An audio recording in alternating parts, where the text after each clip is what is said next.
Alright everyone, this is Peter here. This is a little post-recording intro. Mark and I already sat down. We rocked and rolled through Dream Warriors 100, and I just wanted to, just sit down and look, you guys have a 2-hour episode ahead of you, and a lot of it is Mark and I reuniting and kind of getting back to business. And there was a couple things happening with this conversation, even now, because it was only recorded a few hours ago. And look, it's late Saturday night. I have coffee. I'm still going. Mark right now is at this place called the Dolphin in Philly. It's a pretty cool place, but he's there meeting up with a female. Congratulations. We congratulate females here. And I'm here still grinding away because what I have to do tonight is re-kickstart my comic book, set up my scanning station, because I'm digitizing my entire work catalog, like every single piece of white paper I have, like thousands of sheets of paper, and then organizing them on the back end into the cloud. And anything that's relevant will be available for search on AKAPAD.com. And that's a little bit why we're doing this intro, because I maybe a fault of my own. And side note, big chunk of Dream Warriors is the audio log. It's me, doing the day-to-day, talking to everyone about all kinds of things. I can see some of the episodes where I drone on about my life. They do seem to get traction, so we'll see. But I like it. I like wrapping my life around these these movies and even some of these ideas that I discovered. And I was probably a little bit, the point I was getting at, I was probably a little bit out of practice with sitting down with someone, because the month of October completely killed me. It really fried my brain. And along the way,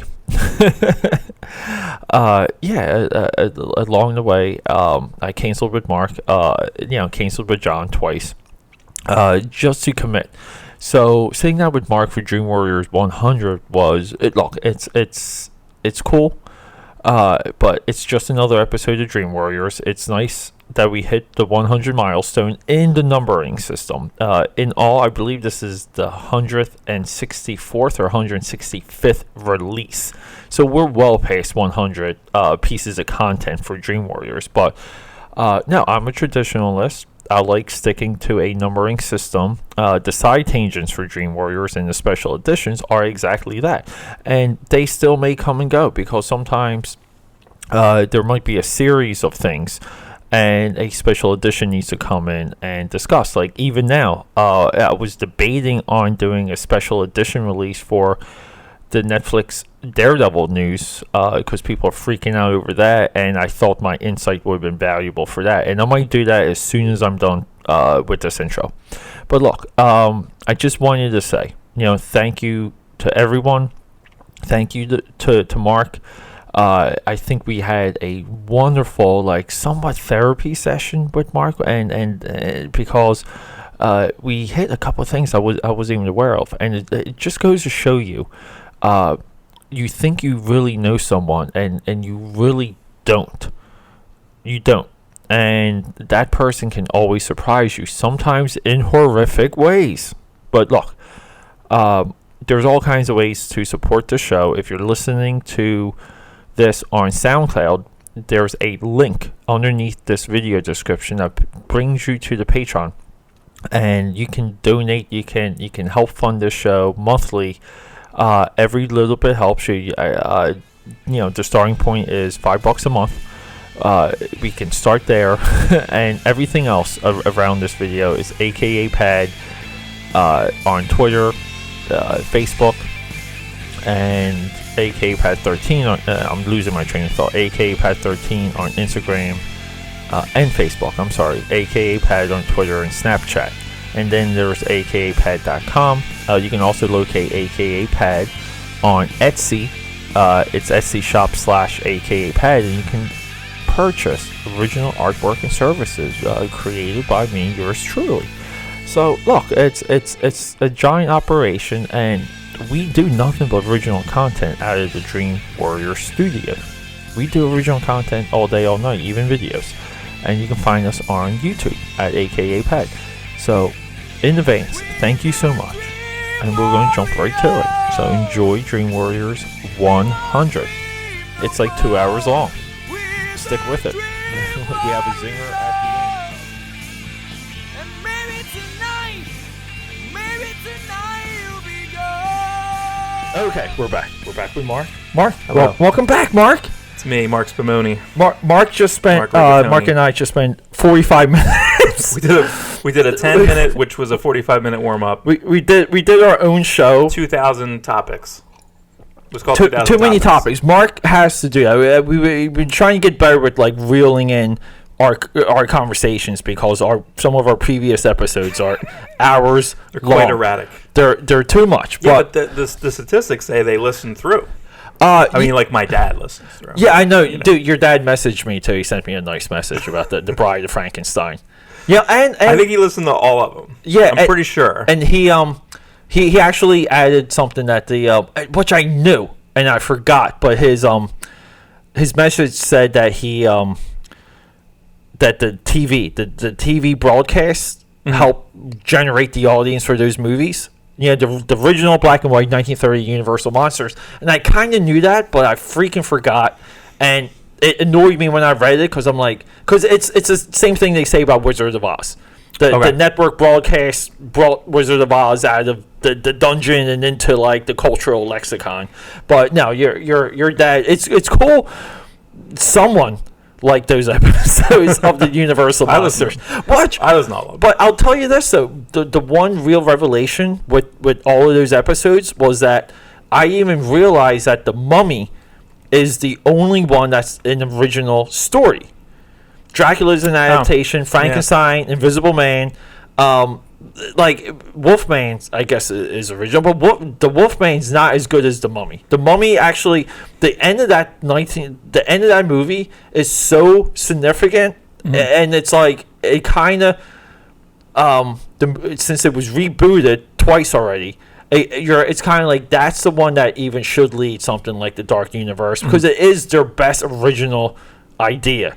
And it's the one that should be constantly re-explored, and I think that's why they keep landing on it, because like they own everything in that movie. It's not an interpretation, and not as someone else can make it. Like I wouldn't be able to make a Mummy movie. No, right? Yeah, you couldn't. Yeah, because like the story was inspired by like King Tut's tomb when they dug that up, and they formed like all the characters. So like you couldn't do like. The curse and the love being lost through the centuries, being rediscovered in modern day times, which is essentially the hook for the Mummy. Right. It's the same hook as Dracula, like the reincarnated soul, like I'm not dead, and the girl I was banging is reincarnated, and I love her, and she's going to love me back, But no, and it was good. Like, yeah, your father was super super nice. Sent me a nice message. I will respond. But speaking of your dad too, I guess I have words. I have a beef with him because he fell asleep during the Halloween movie, the new Halloween. Why wouldn't you? Right. So I almost did too. We're going to get into that because Mark and I gave Mark a caveat right before we sat down. And it was like, Mark, we usually agree on movies. We both love Speed Racer. We saw Baby Driver. Yeah, no third act. We didn't like third act. They didn't like the third act. They didn't like the constant endings and the weird dream it's coming sequence. Back. Do you realize that? Do you realize people have like? I see that around now. Baby, but everyone was in love with it that week. Yeah, but most of my general film-going friends, like my friends that I guess do nothing but watch movies with their girlfriends and they don't go out and get drunk. I'm drunk right now. Yeah, all of them that have seen it love it. Like people seem to like that movie, and I talked to them and I'm like, well, don't you think it was weird with that dream sequence? And he gets caught and he like goes to jail and. that movie doesn't feel like it's hitting home at all. And then where's the movie after the initial chase sequence? Because all that stuff in the parking lot and the red lights in the parking garage, I'm like, none of it seemed like to resonate. And I guess right now you're like, well, Pete, you've seen the movie one time, you remember things pretty clearly. It must have resonated.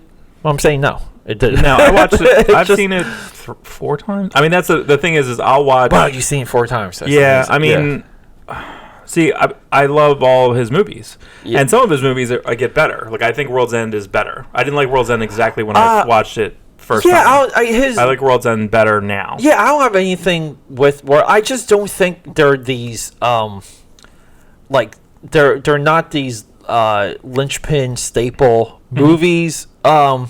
Like people seem like, oh, he was thrown off of a Marvel movie, and they act like it's like a travesty, and it's like, no, like I don't think he would have brought anything more to that movie than what we had. I really don't. I mean, yeah, it's fine. The Paul Rudd superhero movie was, I mean, they have giant floating lifesavers in the movie. How you can't get any more goofy.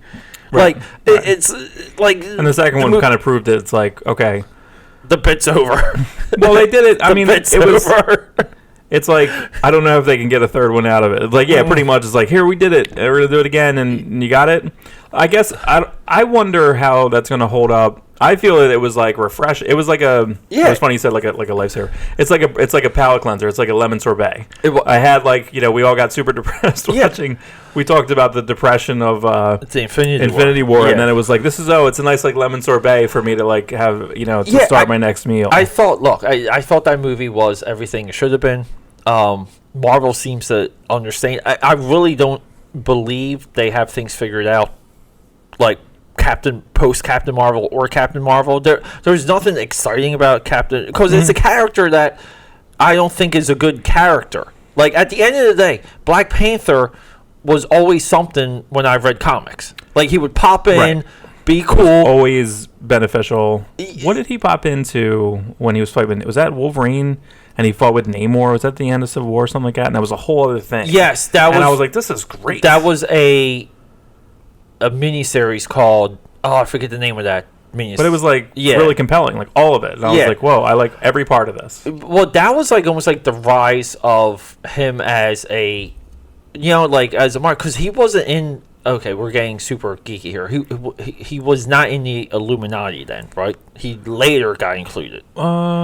Right, I think he wasn't in originally. But then he makes sense as part of the original Illuminati. Right. Like if they had Namor to like, was. then you need Namor, you need the Black Panther, but that's the thing. He's now one of the heads of the Marvel universe. But the thing is, though, like there was still an anticipation for Black Panther. So I'm like, all right, like I need to see how they handle some of these ideas. And Black Panther is the worst part of Black Panther is the first act, where it's just like it's almost like like we're super advanced and we're fighting for chiefhood. Like we're in a super advanced society and we're fighting for chiefhood. Like the two are contradictory. You can't be that advanced, and then if you fall off of a waterfall, you lose the power to rule. Like well, I kind of like that because I kind of like that because it was like they had that. I don't know. I kind of like it because they had that tradition. They were kind of like they stuck to it. Like they were like, this is it. Because my biggest issue, and this goes through my head, especially in Infinity War, because I always put on Infinity War. When they go to Wakanda in Infinity War, we clearly see a river. And then they fly into Wakanda, through the shield, and that river's still there. How can they stay hidden if there's a river that float down it? Like people would be floating down and be like, hey, there's a whole city here. That's kind of like how would because you have the get out guy right there. He's like, hey, get out of here. You know what I mean? Yeah, like, it would have been different if there was something, if they had something cool and advanced that gave them their own water system. Like I feel like that movie needed that explanation versus the underground. But they do the same thing subways. With Thor, the Dark Thor, whatever the heck that second the Dark World. Thor, the Dark Thor. Yeah. Where weren't they going straight out of like a mountain too? And like Loki's like, we got to get out of here. I can go bypass this through the Bifrost. Yeah, because he goes. Yeah, there's like a secret. Like he knows the secret entrance to to get out. Is this all from like Harry Potter, like running into a wall? Like, is this? Are we just gonna keep doing this? Yeah. Hey, it worked. We can just keep doing it. It got where they every needed couple to go. years. Yeah. Like, let's just keep doing. Like, just go through the wall. But real quick, so like we agreed on Baby Driver. Mm-hmm. Like we love Speed Racer. We like earnestness. We agreed. We like it if it's completely earnest. We agreed on Blade Runner. Yeah. 24. Like we saw that movie, and we're like okay. they're in the jacuzzi at the end of the movie. And I'm like blacking out. I'm like losing I interest. think that the next, I feel that's another one where that was like 6 months and people were like, all right, maybe I was exhausted from it. Maybe it wasn't so good. Like I now see stuff like that where it's like, hold on a second. Yeah. So how many times have you seen that? I only saw it once. I can't do it. Once. Yeah. I think it was on and I was trying to watch the Las Vegas sequence. Is the only thing I like, I think. Oh, the orange. Everything's orange, and I think I like. Well, no, I guess, which was a bummer because the first scene with David Bautista. Well, you know what's funny is I can't remember his character's name, but I remember his name, which is the opposite of normal. You know what I mean? Well, it's Batista. He doesn't have any other name. Bautista. Yeah, I don't know why they give him another character's name, and he should just always be Batista. Yeah, but I know that he's. Yeah. What the hell? Why am I thinking he's Drax? Oh, so anyway, Drax and the Drive guy, they like get in the fight, and that's a good scene. Yeah, like that's a great scene, and I was like, "Oh, okay, this is going to be good." Yeah, and that's what I had the same thing with Baby Driver. I'm like, "Oh, look at this scene. This is it. Here we go. Yeah, I'm in. I'm strapped in. Let's go." It's So right, like it's go time. Yeah, so like we mostly agree.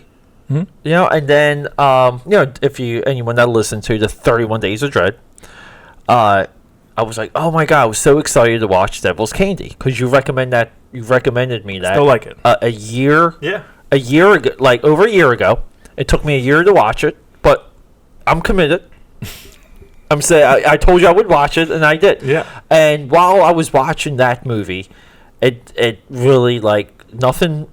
Like anyone can go back and listen. It might have been day 5 of the 31 Days of Dread.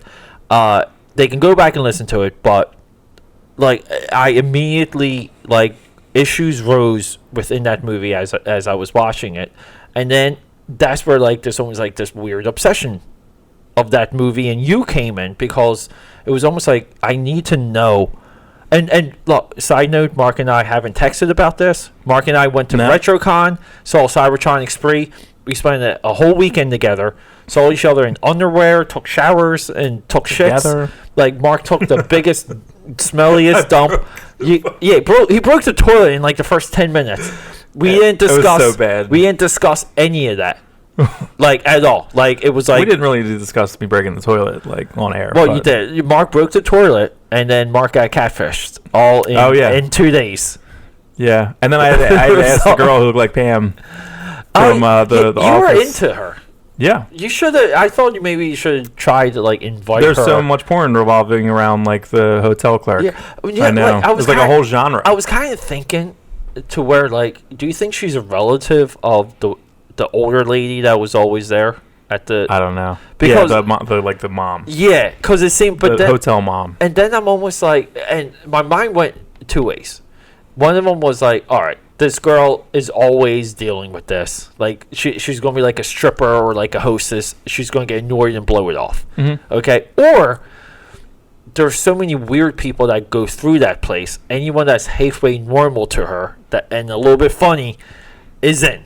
And she will do like banging the guy where I work fantasy. I know, but I think I pretty much lost it immediately when 5 minutes there.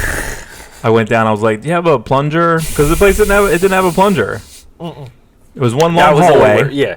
And she's like, "I don't know," and I'm like, "You should have just. You should have just. There was okay. You should have just. Was there any water pressure in that toilet?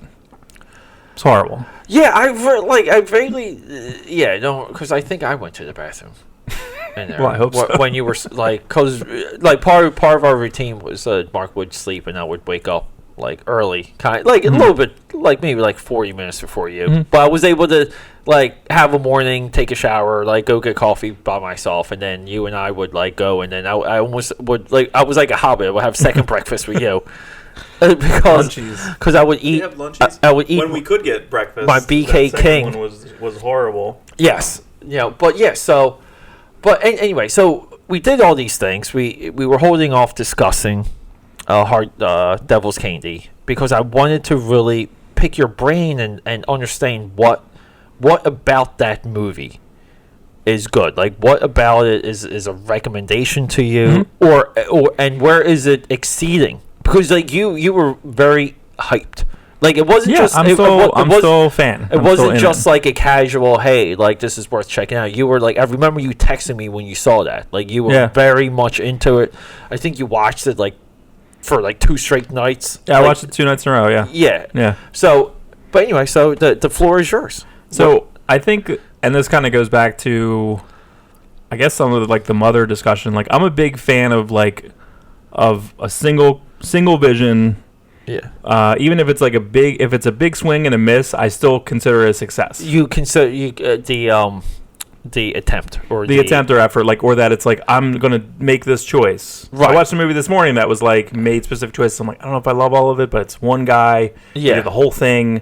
So I think I immediately give it like was it gravitas? I give it gravitas right away. Number one. But you were not too hot on Mother. Well. Yeah, I mean, because I think it went. I don't think it succeeded. I don't think it didn't hit the notes the way as hard. I don't really know what didn't add for me. It didn't hit it as much as I wanted to. We both were like, when we saw that. But you're a little bit more disciplined with rewatching things. Mm-hmm. I haven't gone back to that. Yeah, but I've only seen it one time. But I just remember us we recorded some of that in the movie theater parking lot, where we were just we got lost driving around. Yeah, we did. Yeah, and we were kind of like, but either way. But so here's my one question: if that's one of your like caveats, if that's like one of the way you because I do it too, but I do it more with attempt, and I do it with movies that people wouldn't normally. Wrap those views around, meaning like for the 31 Days of Dread, I watched this movie Ghastlies, and the movie, like, from what I could dig up, looked like it might have had a $1,200 or $2,000 like budget. Right, it looks like Critters, sort of. Yeah. And this guy, like, look, he's a 25-year-old kid. He makes this movie, makes it to the point where it's available on like Amazon distribution. Yeah, and it's there, like, it's available for you, and I immediately get into the movie, regardless of like the acting, the bad dialogue, the no format at all. The movie's shapeless. There's all these like platitude ways of describing why that movie's just unwatchable, but then at the end of the day, it's like I get into it because like this is just like a person that just did something, and I kind of, it's anecdotal because I look at my life and like, oh my god, I know so many people that tell me they're going to do things, and this dude this dude did it, and it's here, and I watched it, product, and it deserves to be rewarded for that. It's hard for me to extend that when I think people are like they may have a name to themselves, they may have a presence, they may be getting a really good paycheck for the work, and because of that, because they're no longer working for it, like the product kind of like melts away. Now that's not the case with Devil's Candy, because we're dealing with like a new guy, like trying to make a name for himself. Movie. Yeah, it might be. Yeah, it's one before it's very much like It Follows, like situation where it's just like, hey, but what I was disconnected with on Devil's Candy was that I don't felt like it committed to its own bit hard enough, because the hook for the movie, like, so those smaller horror movies, Devil's Candy, they need a hook, and the hook needs to be really good. It just needs to have, like, even if it's a variation we're familiar with, but it needs a turn. And I just felt like, man, like there were so many times in that movie I was just disinterested. I'm like, this is just kind of like boring. There's really nothing happening. And even though like Ethan Embry's character is tortured, and there's this other guy that they're building up to possibly be a demon or be possessed, but he's not really possessed. He's just a weirdo. Like it's just not like, like it's just not there. Like, and I was just watching it, and I'm like, what does Mark see in this movie? I think, I mean, just the first things that are coming to mind is mainly that I liked that he had a relationship with his daughter. I thought that worked. I thought that those scenes were good. Like when he doesn't pick her up in school. Right. I think those are super effective. He's trying to explain like the black hole he went into while painting, which is actually anyone that's done work like that. Or even like carpentry. And I thought, what do you think of I thought the art was good. I thought the painting was good. Yeah, I thought that's... See, like... I thought that was interesting. I thought that was going to go further. It's only one painting. Like, it's only one thing. I thought, like, he... It's like, is he really possessed or is he crazy? Like... Well, that's what I think I like about it, because you could go either way. You could take it either way. Yeah. Now, what do you think of the side character, the F. Murray Abraham character? I thought that the art dealer... Yeah, he's fine. Yeah, I don't know. I seem to really I just saw enjoy that weird, like, small two scenes, maybe. Yeah. I don't know. I felt that was... I think a lot of it is... I mean, I like Pruitt Taylor Vince. I've always liked him. It was in... I think it was Nobody's Fool with... Paul Newman loved him. Paul Newman put him in a lot of these little movies that Paul Newman did towards the end of his career. And Pruitt Taylor Vince he's a really big, like, fat guy. He was in... What's that Cusack movie he's in? He's in 1408? Is that right? Dude, I feel he's like... in everything. But he's always, like, maybe, like, the same slow... Like, isn't he in, like, Watchmen? Doesn't he get his arms cut off in Watchmen? He's the guy... Possibly. Yeah, when he's like, I'm going to... And, like, Rochard, like, ties his hands, and they sew him up. I think it's... that he's always the same character, right? Like... Pretty much, yeah. But so, like... But the movie, like... I like the music really loud. I like with him playing the music. I don't know. I thought all the scenes with the music really loud. Just like I felt like it was almost like intoxicating the different scenes, meaning that the music's really loud and he's like in it and then gets yelled at. And then I think is it ringing in his ears or he's imagining this loudness? Well, yeah. So the other side of the movie that didn't deliver though, like, is the vignette pieces of the Satan, like, documentary, like where the movie kind of opens with some of that, and you're like, oh, like, this is where it's going. Like, it's going to build to this because we're waiting for... I don't even remember that. I barely remember that. Okay, yeah. But they sprinkle those in throughout the movie, and the guy's obsessed with those documentaries. So you're almost like, all right, the documentaries are going to reference the Devil's Candy, and then this guy's going to be just so screwed up in the head, he's going to go back to his old home and find a girl, and it's the Devil's Candy. And that's like the hook of the movie. Sacrificing children is the Devil's Candy. And I'm like, crap. Like, I don't think it was done well enough to, like, be in the middle. It should have been something we knew would have been a sacrifice, because I think it would heighten the stakes. Right. And, you know, like the father defending his daughter with the fire and, like, the guitar. You could have kept, like, all of that. And there was more to it because it's a guy literally against the forces of evil trying to defend his daughter.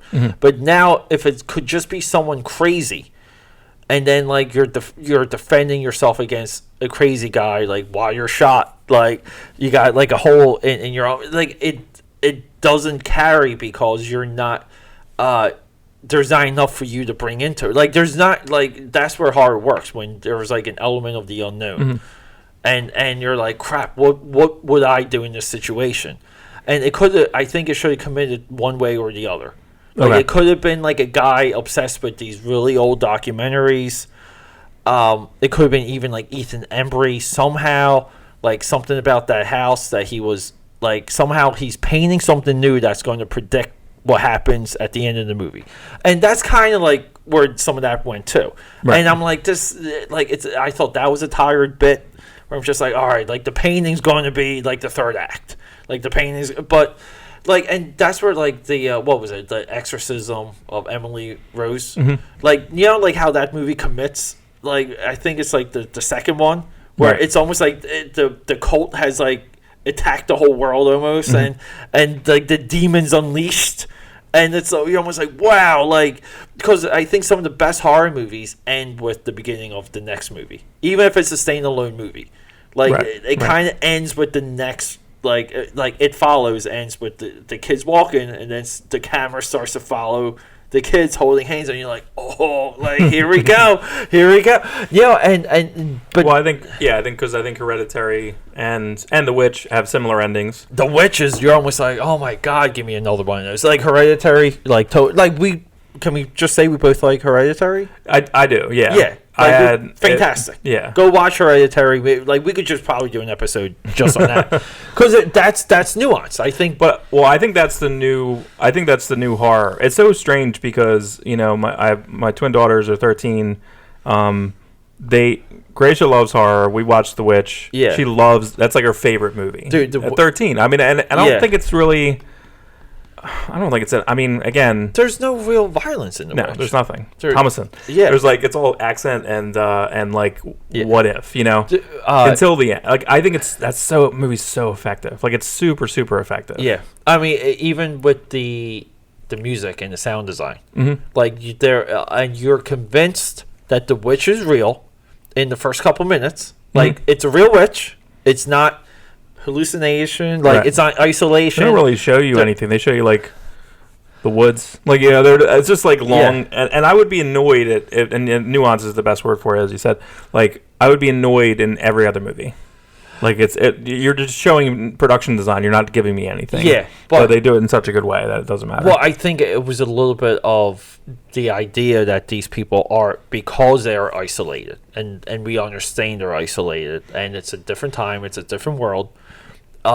It's a harder way of life. Somehow, the whole gotcha with the goat. Mm-hmm. The goat gotcha. It's almost like, oh my god, the goat was there. And the goat's talking to the kid. Right. And it was a throwaway line, and then it comes true, and you're like, holy crap! Because I was wondering, I'm like, why is a goat on some of the movie posters? I was looking up for the 31 Days of Dread thumbnail image. Okay. I'm like, why do some of the movie posters have the goat? I'm like, I don't understand why the goats. And then I even put it together. I was just watching. I was like, okay, it's a black goat. Kind of looks cool. I can see why someone would pick that for a movie poster. Right. And then when it kills the guy, kills the father, I'm just like, yo, this goat is lit. This is this goat. But anyway, okay. So essentially, we can just say Devil's Candy is you. I guess you're just excusing it, not committing to either side of the story. I think that I just really like these little. I think that I always give more measure probably to this written and directed by thing. So I probably was more kind of fascinated, and I wasn't expecting. I didn't know anything about it. So I think part of it is that we're a little. I'm a little too programmed. I'm super programmed out. I watched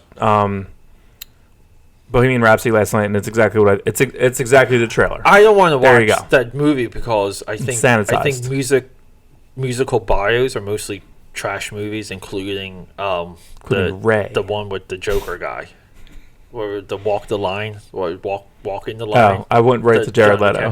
Jared Leto. I was like, well, he's in a band. Yeah, he's in a shitty band. I saw them live. They're not a shitty band. I like their. Let me tell you something. He doesn't have stage presence. I saw them in concert. They closed one of the. Well, the recordings are good.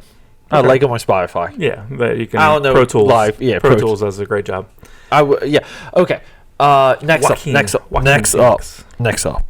Here we go. You got a lot of explaining for this one. Train to Busan. Yes. Why? That it's stupid. It's so dumb. It is, but it's straight. It's not straight. It's okay. It's every single zombie stereotype that if two teenage kids made a list of things to happen in a zombie movie, this movie has it. There was no real surprises at all.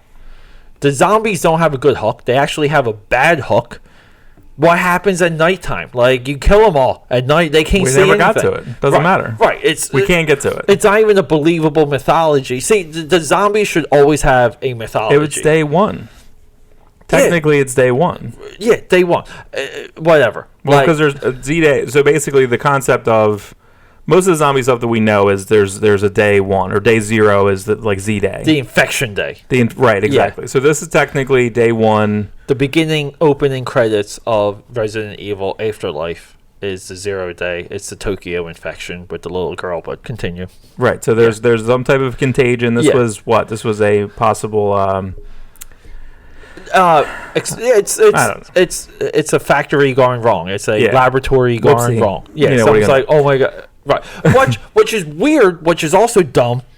In the Train to Busan zombie unit, I knew something was up in the opening scene. They have zombie animals. Yeah, they had was it another goat? A deer. No, I think it was a deer gets hit. I got the goat in my head. Yeah, it reforms and like has a weird eye and runs away. Right. Classic. Stupid. Okay, so if it's going to be anything with zombies, it needs to infect humans only. It can't be. I don't think, besides Walking Dead, I don't think we have like a mother-daughter thing.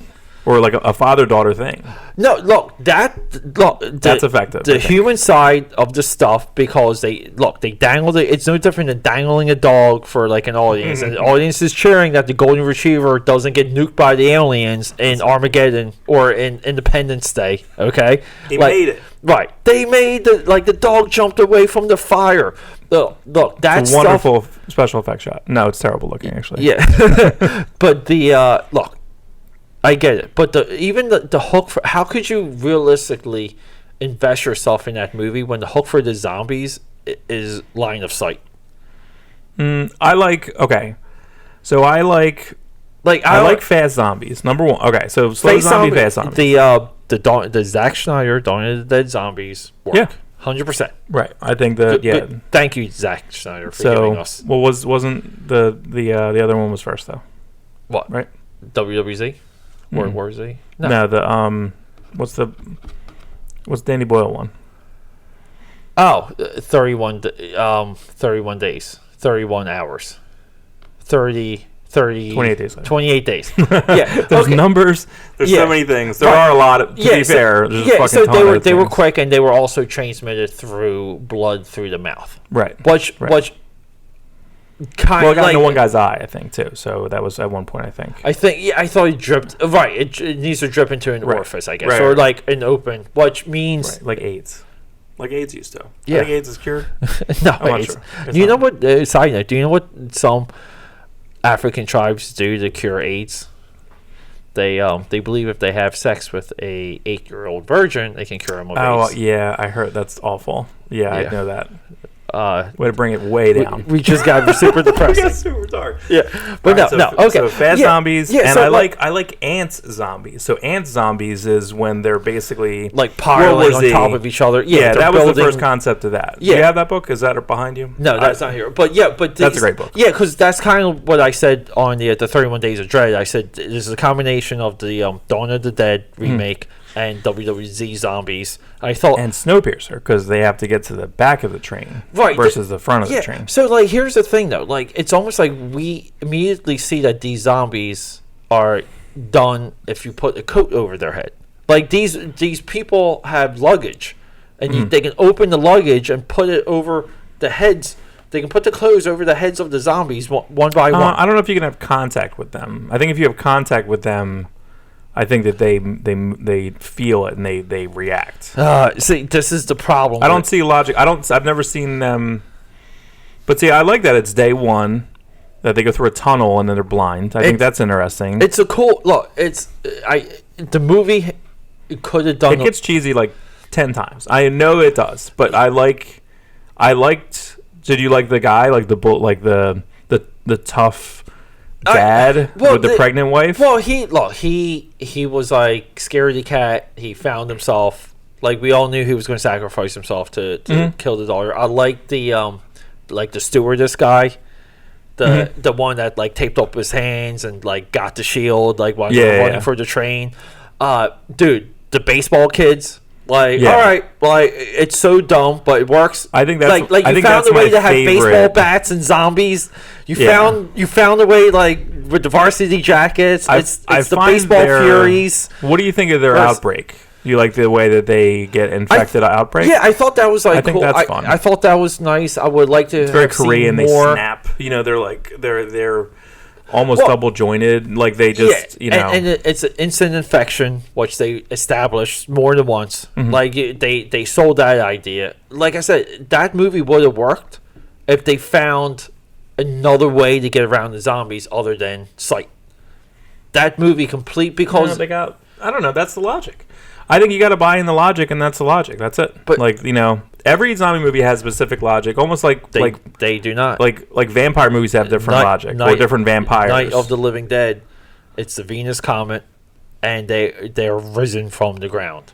Like that is it. Like there's a that's why like in the vampire movies, I was even watching Blade 1 and 2 like not too long ago.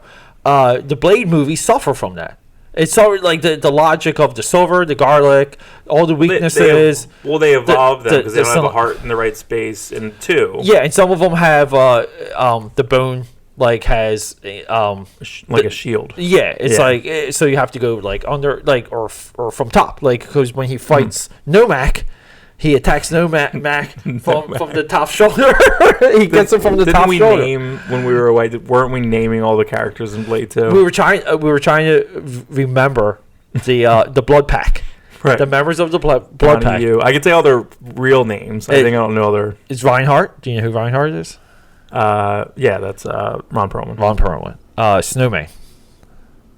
That's the white guy. No, Snowman is Donnie Yen. Donnie Yen, yeah, Donnie. He's the blind. Well, Chupa. Hey, it's funny. I said the blind guy. No, I was thinking of the blind guy. Yeah. Chupa's the tough Fast and Furious guy.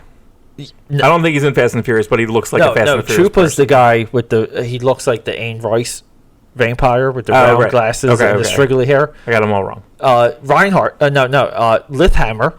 He's the giant one, the giant bald-headed guy that barely talks, has like 2 or 3 lines. And then the Fast and Furious guy is... Wait, there's a girl in the Fast and Furious guy. And the Fast and Furious guy is... Oh, I forget. And I forget the girl's name is like a name. She's like Elda or something like that. Yeah, it's something uncomfortable. It's Enola or some shit like that. Yeah, she has... But see...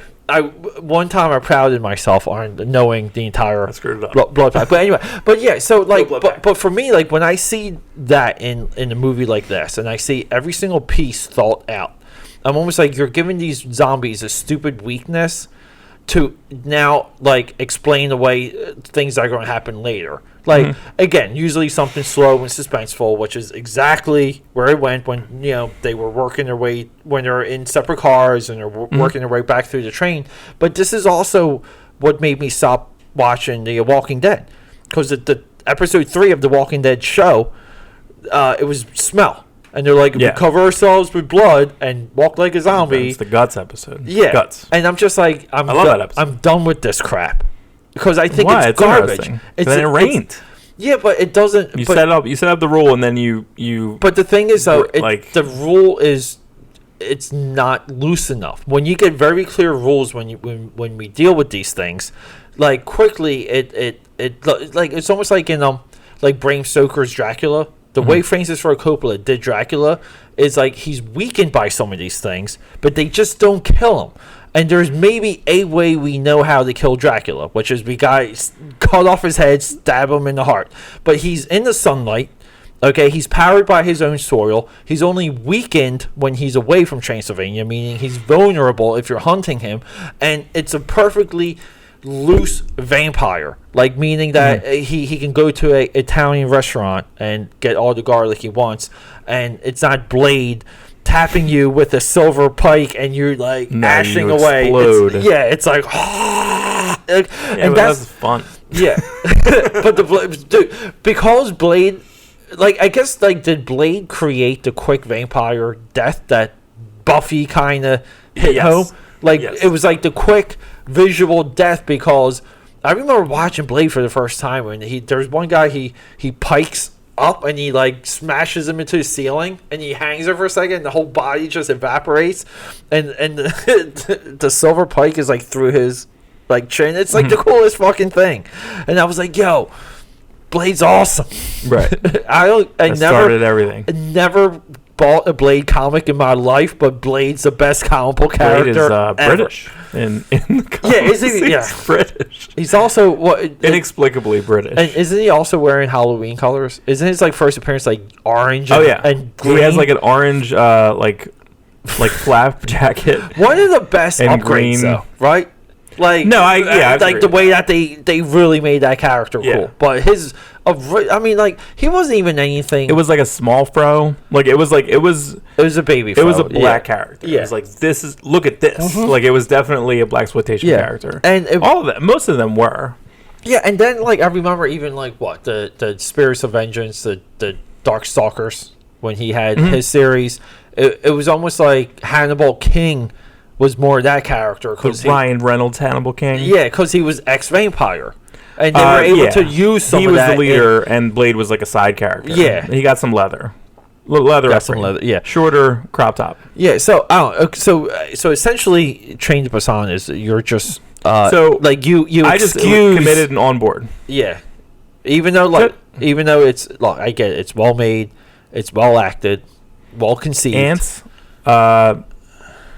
I think that I like the, spoilers, I like the slow death of the dad. Oh. I don't know. Yeah. To me, like, I know it. I know it's going to happen. Yeah. I feel it's going to happen throughout the whole movie. And then I like the tunnel sequence at the end. She's like singing her song, man. Yeah. I get how, and I know, and I could see all of it coming a million miles away. But the thing is, though, so here's the thing. So the concessions, I just want to pick your brain. So all that's fine with you. Like, all that works. Resident Evil has the same stuff. Well, Resident Evil does a lot of it better when it comes to the zombie mythology. I feel that, so we talked a little earlier about these movies that wouldn't exist except for other movies. And now, I don't process them. Yeah. I don't process them, and then I'll revisit them by accident, and I'm like, oh, that's pretty good. Like, so we're talking about seeing Ultraviolet, which is basically like a kind of a coming out of like a Matrix thing. Even the Resident Evil movies are basically coming out of Blade, and they're kind of cheap. There was a couple Resident Evil scenes that are strictly Matrix scenes. But they could just be Matrix. Yeah. Right. If you weren't looking, and the one dude that she was fighting in the last movie was basically Agent Smith. Come on. Agent Smith is in almost every single Resident Evil so movie. I discount these movies all out. So I think it doesn't resonate with me. So I can't compare that versus that because I don't know. I'm aware that there is I guess almost accident. Yeah. Not really. I mean, they were made cheap. They made money. Then they made another one. And then that weekend they always kill on that weekend. Right. And then it fades, and then it does international. Yeah, but right. So Resident Evil is you make your money back domestically, and you pop your cherry. The Blumhouse. Yeah. The Blumhouse weekend. But I think at the end of the day, when you consider that Resident Evil is even made by someone that likes those types of movies, he likes the same movies. Is that one person doing these? Well, he's written all of them. He didn't direct them all. He directed 4 of the 6. Okay, good. Yeah, but there is a through line. Like, it is a single vision. The movies build on top of one another, and it is you're watching it backwards. It's I am, and I'm enjoying them like so much because. But you've seen the first one. Now you're going back and watching the old one. Like I've seen the first one a few times. So like I very much clearly remember the first one. Mm-hmm. So I don't need to like even rewatch that because. But the thing is though, the Resident Evil movies we were talking about this. They have perfect zombies because the zombies are they're there to bite you and to feed, and that's it. And there's no other like gimmick around the zombies. Like you kill them or you avoid them, and we're moving on. And there's no other because I think it's a little bit like 90s comics where every single attempt in any book in the 90s was like, what's your take on the character? Like you have to add spaghetti webbing. You have to blow out Wolverine's hair. Like you have to do something to this character we haven't seen before, and everyone got addicted to that. That became like the industry standard. Mm-hmm. Meaning Moon Knight couldn't just sit on the building. He had to have a McFarlane cape. He had to be torn up. Like it's all of these things, and I just feel like there's been so much zombie content the last 5-6 years. Everyone feels like they have to spin their own zombie, but the only way it works, and it's very similar to vampires, is like when you toy with like the mythology of the vampire, like we get Twilight, like we get these thoughts that we know don't fit into the characters, like or fit into like the threat of them being like these entities, and we kind of deal with that with like werewolf stuff. Like no one really seems to get werewolves right. Like the way that the moon works. Do they have control over it? Can they not control the power? Silver bullet in the heart. Like it's and the movie will all these movies like Bad Moon, The Howling. Like they'll spend Silver Bullet. They'll spend the entire movie setting up one kill. And now it's like, all right, now we have to decide if that was that a Corey? Which Corey was that? Oh, Corey. Is that a Feldman? Was that a Haim? Yeah, no, it was Feldman. Because in a wheelchair, right? Did he have glasses in a wheelchair? With Gary Busey, right? Isn't Gary Busey in that? Gary Busey. But yeah, so when I see something like Train to Busan, it's almost like if you told me that, if you were like, Pete, it's a great movie, dumbest zombie gimmick I've ever seen, but it's a well-made movie, then I'm like, oh, cool. Like, that sounds like fun. But again, it's almost like to the point where you're like, this fucking movie is it. And I'm like, how can he think this is it when it has one of the dumbest. Like, if the zombies can't see, they don't attack. Like, I can't even say that out loud without cringing. So, all right, so let's do. And who would greenlight that? It was the highest grossing film in North Korea. It made the most money they've ever made ever. I think 11 or 12 million people saw that movie. Right. But it's a nationalistic movie. They got nothing else that they're making to see. It's the same reason why movies pop in China. Right. Like, movies pop in China just because they're made by Chinese people. Doesn't mean they're good. They're just this. But, all right, so you've known me for how many years? A lot. Don't you think that I 2009? So I guess everyone that knows me is aware that I would struggle with depression and I have manic depressive, right? So everything is either the best thing ever. It's hyperbolic in either way. You think that comes into how you receive a movie? 100%. I think because I know sometimes when I listen to music, I'm like, oh my god, did you hear the song? Yeah. And I'm actually excited because I've talked to some people. Is that why you get? Oh wait, this is interesting. Is that why you get addicted to things? Like you watch and rewatch and watch. Like I think so. It puts you in a state. It controls your frame. Probably. That's interesting. Yeah. That's great. That's great. Breaking new ground. No, that's great. But okay. Side note. I think I'm more aware of it now, but because I do think that like I'll listen to a song. And then after a while, listen to it, I'm like, this isn't that good. But I'll like it so much because it might hit me at a certain moment at that time. Right. Or I'll hit something where I'm in like, but I also find a happiness in the depths of sadness. Yeah. Because I feel that like that's a place where I've been a lot of my life. Just been sad. So that makes me comforted. It's like a warm, depression's. It's nice. It's a nice and warm blanket. Yeah. Oh, you know what I mean? So it's like a meatball sub. Would it be effective if you like only watch movies that would trigger like you being outed, like would counter depression, and a playlist that would put you in a different frame? No, I mean I have those. I have paradigm shift. Like so, basically, I've trained my brain with Dr. Allen. Thanks, Dr. Allen. Shout out. Like I've trained my brain to get out of it. If I get into a thing and I start to spiral, I know certain things that will get me out. And how I know how to do it. How you define the spiral? Like how do you know you're dipping into it? My left eye will twitch. It's literally physical. Like that. It can be physical. It's a physical. It's psychosomatic, and then it literally will be like I can feel it, and like literally my left eye will twitch. No joke. That's literally like a Simpsons character. It's a complete. I am a total cartoon. The more that I write about like my things, like the more cartoonish things are.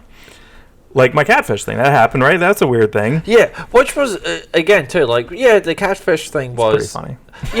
Yeah, So Marc meets look. Hey, I give you credit for getting the pool. Like he got a match. We were in Phoenixville, which is what 40 minutes, 50 minutes from 50 here? minutes from here. Yeah, he gets a match, and within a day, he's having this girl meet us at a comic book convention. Like it's almost like the stupidest scenario, but like you get so much credit. So all these apps are location based. So I went in and said, "Hey, why don't listen? We're here for a couple days. Let's swipe some things." No, you did, yeah. And then I saw some of her pictures. Yeah, and I saw some of her pictures. Yo, and those pictures were like, "What's up?" This girl was like, I guess they were old or like whatever, right? They were old and airbrushed and Instagrammed and filtered. Yeah. And then, so like, did you see her at the convention after you? Because Marc meets up with so Marc and I break away. Like he's like, oh, she's here, and I'm like, hey, I'll give you space. So I went, to do some of my own like perusing, and it was like a 5-second meetup. Oh yeah, it was like 1, 2, 3, 4. Hey, oh, you're here, cool. gotta go. Did you see her there at all since then? Nope. I wasn't. Like, I mean, like at the show, like in the corner. Like, what did she do at the show? She just paid. I have no idea. She paid to walk in and then just left. Yeah, she brought her daughter. So she's like, "Oh, I have my daughter, but like, you know, we have nothing to do today. We'll just come out." Yeah. And her daughter was like 11. So I texted her. I was like, "Well, you know, what do we say?" And say, "Oh, good to see." I want to say, "Hey, good to see you again," because you have to frame it. Yeah. That like. Yeah, I know. So the kid knows that. So it's not like, "Oh, we just met online." The mom's not trying to get some D. So that's going to be an uncomfortable conversation. So no, but it was a very thing. No, you get a lot of credit for pulling that texting, but like to So by knowing me that long, the point was I kind of feel that like when something hits for me, like I like love it. Right. And even if like it wears all off, in. But then I'm all in. I'm like Justice League, all in, you know. But wait, is that their tagline? That was one of their taglines. Oh, jeez. It was Unite the Seven, which by the way that never happened. There was no seven. Right. Or the Seven Seas. People thought did nothing. It doesn't matter. There wasn't seven. There wasn't seven. Was Aquaman. Like Aquaman was gonna have Green Lantern would have been the seventh, but there was five. Green Lantern originally was in that movie. Well, he's in the Snyder. Why put that poster out? Isn't that strange? Now that you mention, I never really went back there, but I do remember all the speculation. It's one of the first promotional images. It's Aquaman. Yeah. It says Unite the Seven. He has a trident, right? Which he didn't have, and he didn't have the same costume. Whatever he was naked. He was naked Aquaman, right? Yeah. His tats. They altered his tats. Yeah. So like a reflection, real quick for Justice League. Do you think Joss Whedon destroyed that movie? Do you think they got what they wanted? I don't think anyone got what they wanted. I don't think box office would have been any different, to be honest. No, I don't think anyone got what they wanted. No one got what they wanted. Why would Joss Whedon take that then? I don't know. Money. He could have felt bad. Does Joss Whedon have kids? I don't know. So I hope not. Basically, based on some of his tweets. Well, yeah, he's a little nutty. Basically, the departure of Snyder was his daughter. Did she commit suicide or it was drugs? Okay, so she committed suicide, but if you look at the timeline of when he was released or when he left, based on that, yeah, maybe. But at the same time, it's still like there was so much work that he put into setting that movie up. And years. Yeah, and I fought and storyboards and there's a lot of stuff out there you can watch. Believe me, if you wanted to take 6 or 7 hours of your life, you can go through and watch Snyder cut stuff online. But it's also and you could find a ton of it. I kind of was talking about this when because I did a little bit of a self episode for the Henry Cavill leaving. Mm-hmm. And is that official leaving? Yeah, it's official. Yeah, he's gone. Yeah, so he's the Witcher. Yeah, he is the Witcher now. Yeah, promotion images already leaking. They're hyping that up. Yeah, and they leaked the test footage with him taking a shot. Yeah, that's so. I don't even know who the character is, and they're like, someone was like, "Oh my god, that is so." Yeah, the Gestalt. Well, wow. Yeah, they're already like giving the show like adulation. It's already got that pre-geek love. Is that a video game? It's a video game. Oh my god, I still have no largely idea what that is. loved game. It's a very loved game. But the thing is, though, the interesting take that he had on the Man of Steel, Snyder, and I do give him all the credit in the world, and no one really has this position on it, is that his vision of Superman we have yet to see. Mm-hmm. Like, if you consider Man of Steel as being like his introduction to the world, and then BVS is like him and the world dealing with one another, and pretty much society somewhat turning on him to cope with what they're now given, and then killing him, which I thought was like one of the ballsiest things, and whatever. Look, and I'm a huge Doomsday fan. Like, I love the Doomsday mythology. I love everything about that character. All the different versions, okay? Because he's another one where he will never have the same origin. He was young ever. At one time and talked. He was a Kryptonian, like microbe at one point. I don't know. I like the hunter. We like the hunter prey the best, right? Yes. That's correct, right? Where he needs to be taken to a void that eats and recreates his own matter continuously, right? And that's the only way they can defeat him, right? is in a matter eating realm. Well, he was created. They kept killing him and regenerating him. Yeah. They were shooting him into his own asteroid. They were sending him into different environments until he like Thanos destroys his old planet, and then they. Big ups to Jurgens, that amazing spree of creativity. Yeah, no, that was 100% him. That was like 150% him. That extra mythology. I should say. The 100 Prey 3 prestige format books. You can buy that now. That's volume 5 of the Death of Superman trade paperbacks. Oh, okay, that's cool. Okay, that they pulled it in. Yeah, it's actually right there. See, Superman Doomsday. Right, it's right there on my shelf. But no. I'll pull that down. You need to get the rest because now you have the binder. Yeah, I know. It's supposed to make the shield, but that's the only one I care about. I know, because it's so freaking good, and he's got Norm inking him. Raypon. Right. You know, and it's a different line. The line work, the line work in there is so freaking nice. For the texture for like Doomsday, like works better with Norm than Brett. But no, but anyway, so he kills Superman, and then now the world needs him for Justice League. Mm-hmm. And by the end of Justice League, it's like Superman has finally arrived into the world, into society, and he's accepted. And it's like, now that's Superman. And you're like, crap, dude. Like, he spent so much time doing these things that kind of like, part of the things is what made BVS like confusing. Like, he was committing to his take on the character so much, it derailed the BVS movie. Because we all say Batman was fine in that, like, whatever. Yeah. Even, like, the side characters were fine. Like, what's happening on the farm's fine. But we wanted, like, a different Superman in that movie. And that Superman is tortured. And because the world's turning on him. Like, he doesn't even know how to receive Batman. Like, and those scenes are interesting if you take into the context that this guy's just trying to help people. And they're just attacking him endlessly. Yeah, but don't you think that I feel it's too weighted in BVS, too weighted the other way. I don't like that Batman portrayal because he's killing everybody, and it's like he's branding people and shit. That really doesn't like. And then you have Superman like. So I don't know if they would. It's like they're not caring that Batman's a shithead. Yeah, I don't really care about that because to me Batman always was. Like, I don't know. I never thought of him dude, as I grew up reading Dark Knight Returns, The Cult, okay, where he's like mowing people down with an Uzi in The Cult, the Bernie Wrightson. The largest Batmobile ever. It's like a tank. It's like a 30-foot tall tank. It is, yeah. Okay, I remember like the Death in the Family was like a huge, like again a huge. I remember like getting that trade paperback and like how screwy is it? Like you can remember the page where Jason, that like he's being beat to death. Isn't that fucked up? Dude, the panels. Those panels are in my head now. The long panels of him pulling up. It's Joker with a crowbar and pulling just blood. Up, yeah. Holy shit. Yeah. Why did they let us buy that? Isn't that fucking crazy? I know, because it's kids can handle it. You should know that the world. Look, this is no different than The Couple.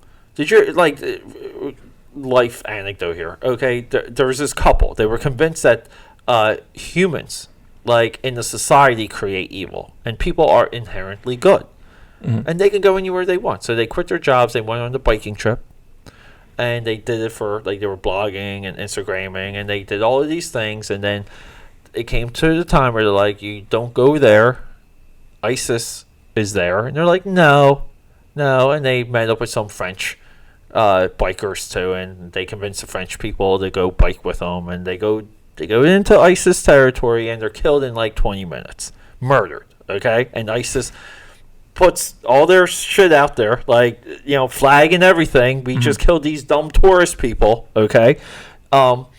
Because they believe that people are good first, and society doesn't enable people to be good.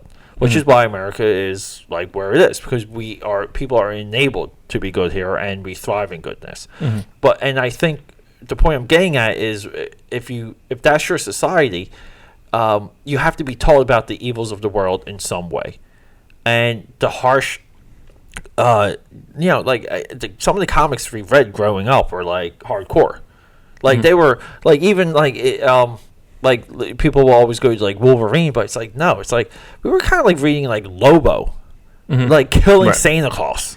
Right. Like that was a book. That was a book you could buy, and no one checked your ID when you bought that book. Right. You walked home with that book.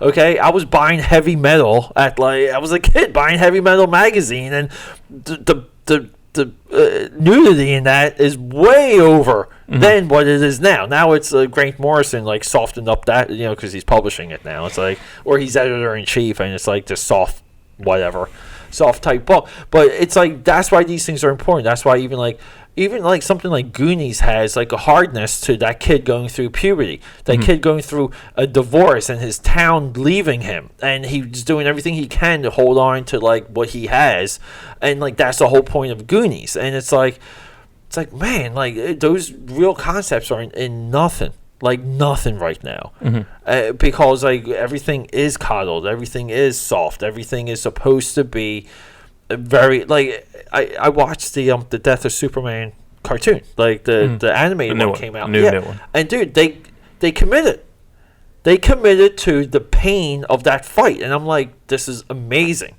and I watch it all the time. I think it's one of the best directed DC. The best adaptation that I think they've done, and they only seem to do adaptations, and the original stuff I can't even watch. I was trying to watch the Batman Family one. That's tough. The Arkham Asylum one is tough. Right.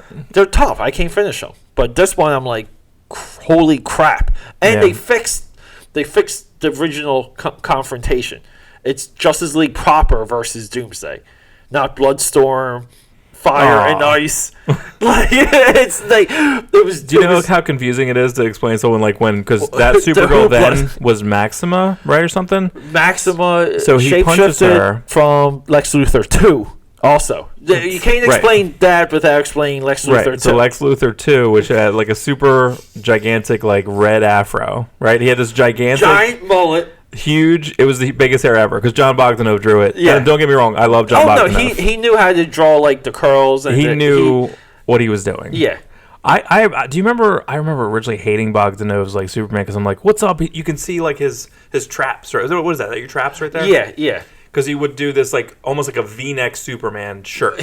Right. And I was like, why am I seeing so much neck? Fuck this. I hate this guy. But I ended up loving it after a while. I was like, I fucking love this. I think he became like Walt Simonson 2.0 when he drew Steel. Because he literally would draw if light could be drawn, like the effects and the lens flares, just like if in some way that style matched Steel, and that's the only reason why I like Steel. Is those I think he drew the original, might be like 31 issues. It was a little bit past 25. He did like 3 good years of that book, but his Superman I can kind of like we can leave that.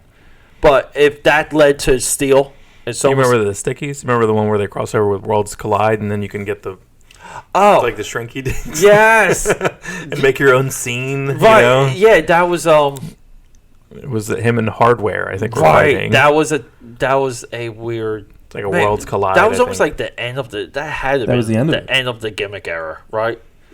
Because like, wasn't there also like a Superman color forms? That's what that was. It was like a. That was that one. Yeah. It can, yeah. I don't. And then there was then Superman blue and red. Yeah, blue. No, whatever. Which is a Silver Age concept, and that's exactly they tried to, but they modernized it. It was okay. It was all right. Whatever. Yeah, I just remember that they were so. How did we get? They were so. What we always say is they were so into that it's a 7-8 tangents. They had action figures. They had red and blue dolls, and I mean it was a part of League proper. So if the League got merchandise, it was red and blue Superman. But visually, it doesn't even work when they're lined up. Well, I think what's funny is that like Morrison had to deal with that shit. So Morrison but then he had blue Superman move the moon. Okay. Yeah. You know what I mean? Like, so he's like, all right, I guess I got to, you know. To me, Morrison is, like, he's the destroyer. Because he destroyed Batman. I hate his Batman one.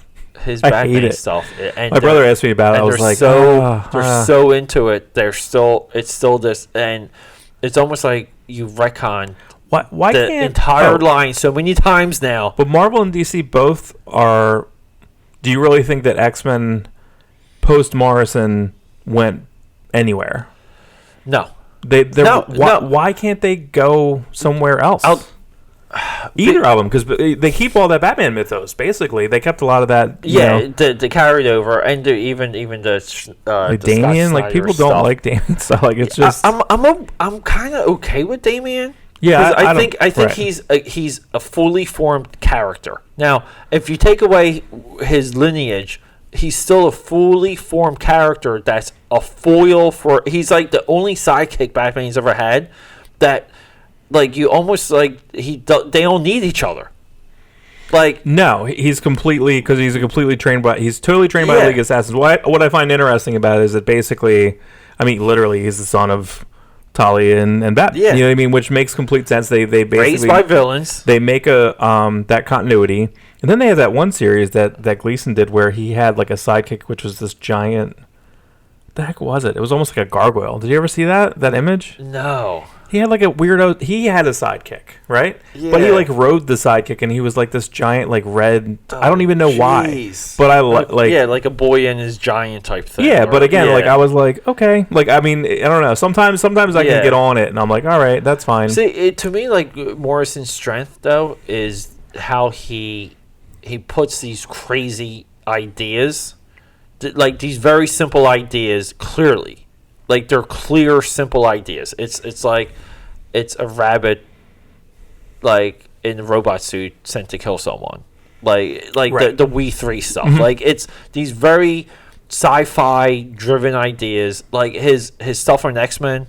Look, people say what they want, but dude, when they revealed Zorn as Magneto, that was one of the best. That was like probably the last best X-Men gotcha ever. Where I was like, holy, and then they were like. Then they decided to keep both. Like then it went off the rail. Someone's like, "Oh, we like this. Let's do this. We'll just have Zorn as a new character." I'm like, "No. Zorn's a character. Now we have to explain this." Right. No. And you're like, "No, because like just the explanation." But then they did the same thing with Ronan. They're like, "Ronan's like 5 people," and I'm like, "Fuck it. No, he was Hawkeye Ronan's in the new movie." I know. That's okay. It's Avengers continuity technically, you know. No, none of the Marvel movies are anything with any comic. Comics are dumb and make no sense. The movies do their best. They do a wonderful job of making sense of the no sense, but in no way is any of it continuity. I don't care what anyone says. Captain America did things between WW2 and Winter Soldier.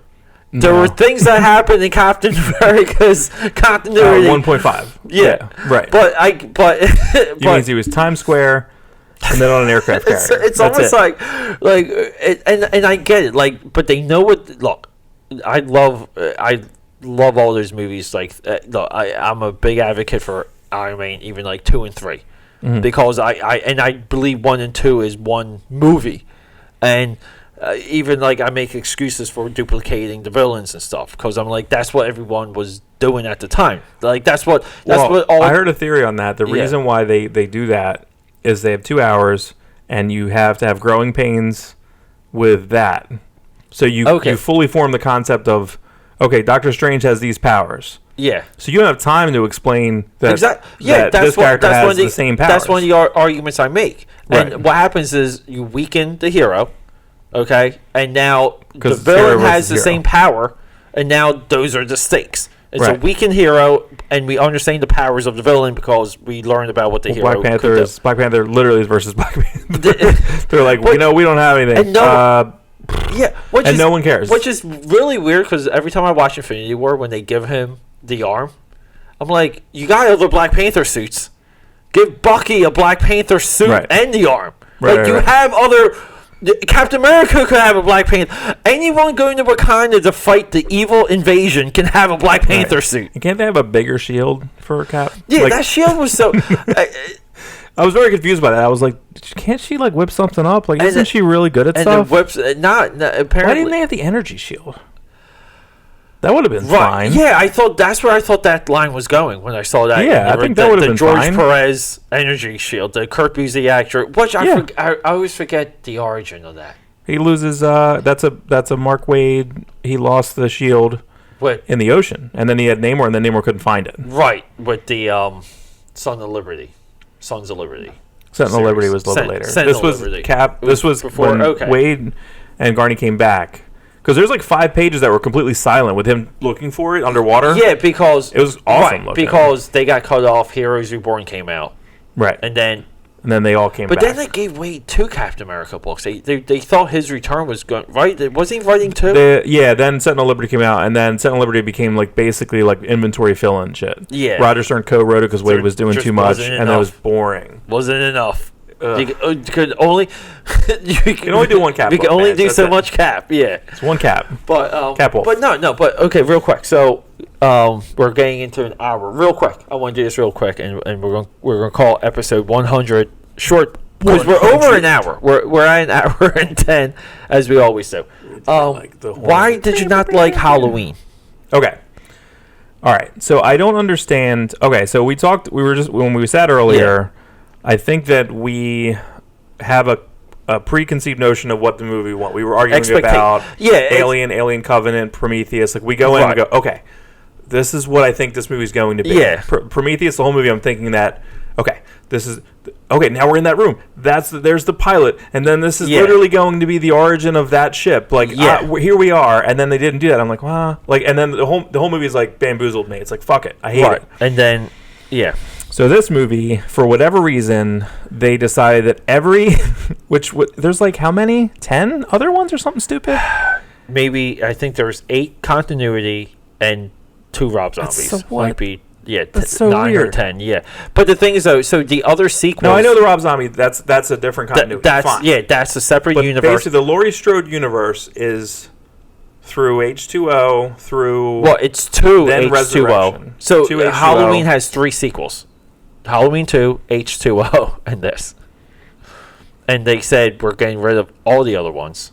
Including Original 2, which Original 2 is fine. Including Resurrection. Yeah, well, 2 you have to get rid of, because, doesn't he get consumed by fire, and don't they kill him and Loomis the doctor? Get consumed by fire. But then they kind in return, like it's like, hey, I have a little scar. He does have like a tiny baby the worst scarification like ever. Okay, so this movie is just like, hey, we're going to do Halloween 1 and this. Right, and then like we're going 40 years. It's going to open in the prison. She moves right a little outside town. Yeah, a little bit outside. Yeah. Right, and then sets up all these rooms, and set up a room with a bunch of mannequins. What's that? What? Well, the mannequins was her target practice. Because don't leave them up in an upstairs bedroom that you have training. Like a. Well, she was isolated. She was not ever supposed to be found or discovered. So like I thought they explained. So like here's the thing. So when I was watching Halloween, okay, the movie, like, again, well shot, good music. It defined the characters out of the gate. Like, we knew who everyone was. First movie of this movie. Because remember, they're both fucking called Halloween. Yeah. The first movie. They can't call it the first movie. 420? Yeah. Or 402? What do we call it? I don't even know what to say. I would have been cool if they called it like H40? Like the Strode, like if they used her name, and because since she's like a little bit more of the focus. She's the villain. Yeah, where like sort of like or Strode's journey or everything. Like, every movie since Infinity War is like everyone's is like the true hero of Infinity War, Thanos. Yeah, like, which what? is like no, because even if you watch that and you're like no, he's still crazy. He's still a genocidal maniac. His reasoning never makes sense, and because he's crazy, right? Like because even when he says things, like they did a great job. Like Thanos says it with a straight face. Mm-hmm. Because they're like, we deliberately have to make him have a straight face. Like we're animators, we can choose his face. Right, it's straight for a reason. Right, like, and he does these grins when he tries to make his like points. He's like, you were starving, and he like smiles, and he's like, you're fucking crazy, like you're crazy, right. Thanos, and that's where like Gamora is just like she's talking to him, and she's like, I can't even get through to you. You're like you brainwash, right. Which those are again. Like, people do not give Infinity War enough credit for what it does, scene to scene with the characters. But getting to this, it's like, so there was no point in that movie that I didn't know, like, what the stakes were, what I should be, like, feeling, like, what was, like, happening before, what is happening. So, like, I knew, like, as an audience member, I could march along with that movie, and I felt like the nods to the like original were like fine. They were nominal. They like unmeaningful. It had a couple hooks. It had a couple like scares. It had a swerve. Like because they kind of like, like there was some unexpected, like when they killed the cop. Like it doesn't matter, dude. Like you were like holy. So like as an audience member, I was in that. I felt like I was in that movie, and I rewatched the. Now this is a side point. I rewatched the original because Amazon Instant had it for like $5. I'm like, oh, I'm buying it. It was on every day. Yeah, and I'm like, I'm buying it. Okay, so the original, I'm like, this is unwatchable. It's unwatchable. It's so stupid. The original is dumber than the one that just came out. He's literally across the street killing people in the house, and he's still mad. Like I'm like, he's literally across the street. And it's almost like, oh, our phones aren't working. Like, you're across the street. Like, there's so many things in that first one. And now, I will say this. For slasher movies made of the time, Halloween is still the most complete artistic vision. Right. It's a complete vision, that movie. That's the only break it gets. But that movie is dumb. It makes no sense. Halloween makes no sense. I find the editing of the original Halloween very strange because there are different scenes where it's impossible for him to be disappeared completely. Right. So I almost feel that she only saw. So in my brain, and I have a theory about the new one in a little way too, is she only saw him when he was behind the bushes because that's the only logical one. When the first time, yes, that's when the only time on the sidewalk, right? Yeah, that's and the car because she drives by and then she says, "What are you doing?" So she only saw this thing 2 times. But when she goes up to her room and looks outside, and then he's there and he's not there, that's not real. That's in her brain. Like, there's no it doesn't make any sense at all. Right. There's no cut. There's a fast cut away, but it's a second later. 1 second later. Right. So I feel that, and there was one other time, I think when he's across the street or something, like, that's another thing. Well, that's the one where he kills her friend in the car. Right. Okay. Okay. And it's like, and then the other friend goes to bang her boyfriend. There, okay, and then she runs into him, and then she's like running, and he's like on like the side porch on the slow walk. Yeah, and I'm just like, oh my god, he's literally like they've established, like they did a good job in establishing the 3 or 4 houses that's in the vicinity. I'm like, but the world's really good. I think the scariest thing in that movie is when he's carrying one of the dead bodies and the little kid sees it. Oh yeah, and she's like, he's like, the boogeyman's out. She's like, no, and he's like, no, fuck, because like we're seeing it, right? You know, but I think that the vision of that, like, you're just like, oh fuck, like that's so weird. Well, it's scary. Look, there's a scene where she hides behind the couch. Right. I'm just like, what am I watching here? But look, it doesn't take anything away from the power of Halloween because I still feel like. The time that movie came out, everyone was doing a slasher. It was like, batter up. We're going to get slasher movies for the next 12 years. Slashers are going to take over the VHS market. Everyone's going to do a slasher movie. We're going to literally have hundreds of them. Halloween is still the very best. If you consider Nightmare on Elm Street a slasher movie, the two are neck and neck. Friday the 13th makes no sense. Like, that Friday the 13th is a movie at the very end. It's the last 10 minutes of the movie. Right. The rest of the movie is unwatchable. Like, strictly. But now, like, do we have some of these, like, outliers, like Maniac Cop and, like, ones like that? You know, they're schlock. I like them. Like, I'm a big... Yeah, they're fun. Like, but whatever. But Halloween is still... Halloween, Nightmare are filmmaker fantasies. Limited resources, guys. I just said effort. They did things. They were trying to make a name for themselves. But if I were to watch Halloween and show it to someone, I'm like almost going to show them the new one versus the old one because the new one, like again, like there's none of these moments in the new one where you're like they're across the street or the girl's behind the couch. Yeah, like, but I don't know. You know? I think that when you're in it, so. For whatever reason, and Grace is the horror nut, but Sophia loves these pivotal films. Yeah. So she loves Jaws. She thinks Jaws is like amazing. Now Jaws is amazing, but Jaws as a young 13-year-old kid, like they should be like, look at how fake that look. They should like not get it, but she loves the story beats. Still and she gets it. But she loved Halloween. She was like, this is great, and she's like, this is great. And then I know we talked about Shyamalan a little earlier, and your visit. Talk about The Village. And how there's like a come around on that. So I'm actually kind of curious to watch that because guess what? They would have no idea, right? You should definitely watch that movie. Because I haven't seen it in, I don't know, 15 years or more. There were things that happened in that movie that, like, I thought I understood the beats of that movie. And I'm watching it and I'm like, wow, okay, like this, I thought this happened way later. But we watched The Visit last weekend. Yes. Which is Shyamalan's, like, return, I think, to form. The grandkids. The grandkids, the senile grandparents. It's like, I'm trying to define. It's a half found footage film, sort of, because the one kid's like a young documentarian. Right. That is his return. That is him sticking to his ideas. Low budget movie. Like, that movie cost nothing, made a ton of money. But it was fascinating how crazy my daughter Sophia went when she's like, they're not the grandparent. Like, she's like screaming at me. She's like, Dad. Yeah. What is going on? Like, she's like, this is the scariest movie. Yeah. And it's not a scare. The scare is like, okay, the mom is like, I don't know how to get there fast enough. Yeah. You need to get out of there. I don't know how to get, like, that's the scare. And I was like, whoa. So every version of horror is different. Right. There's horror, and this is why horror is the true filmmaker's genre. Filmmakers are tested. Right. And I will say this. We talked about Francis Ford Coppola.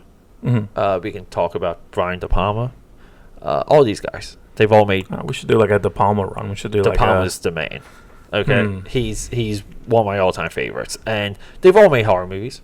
Yeah, De Palma even too. Phantom of the Paradise. I was talking about that with the '89.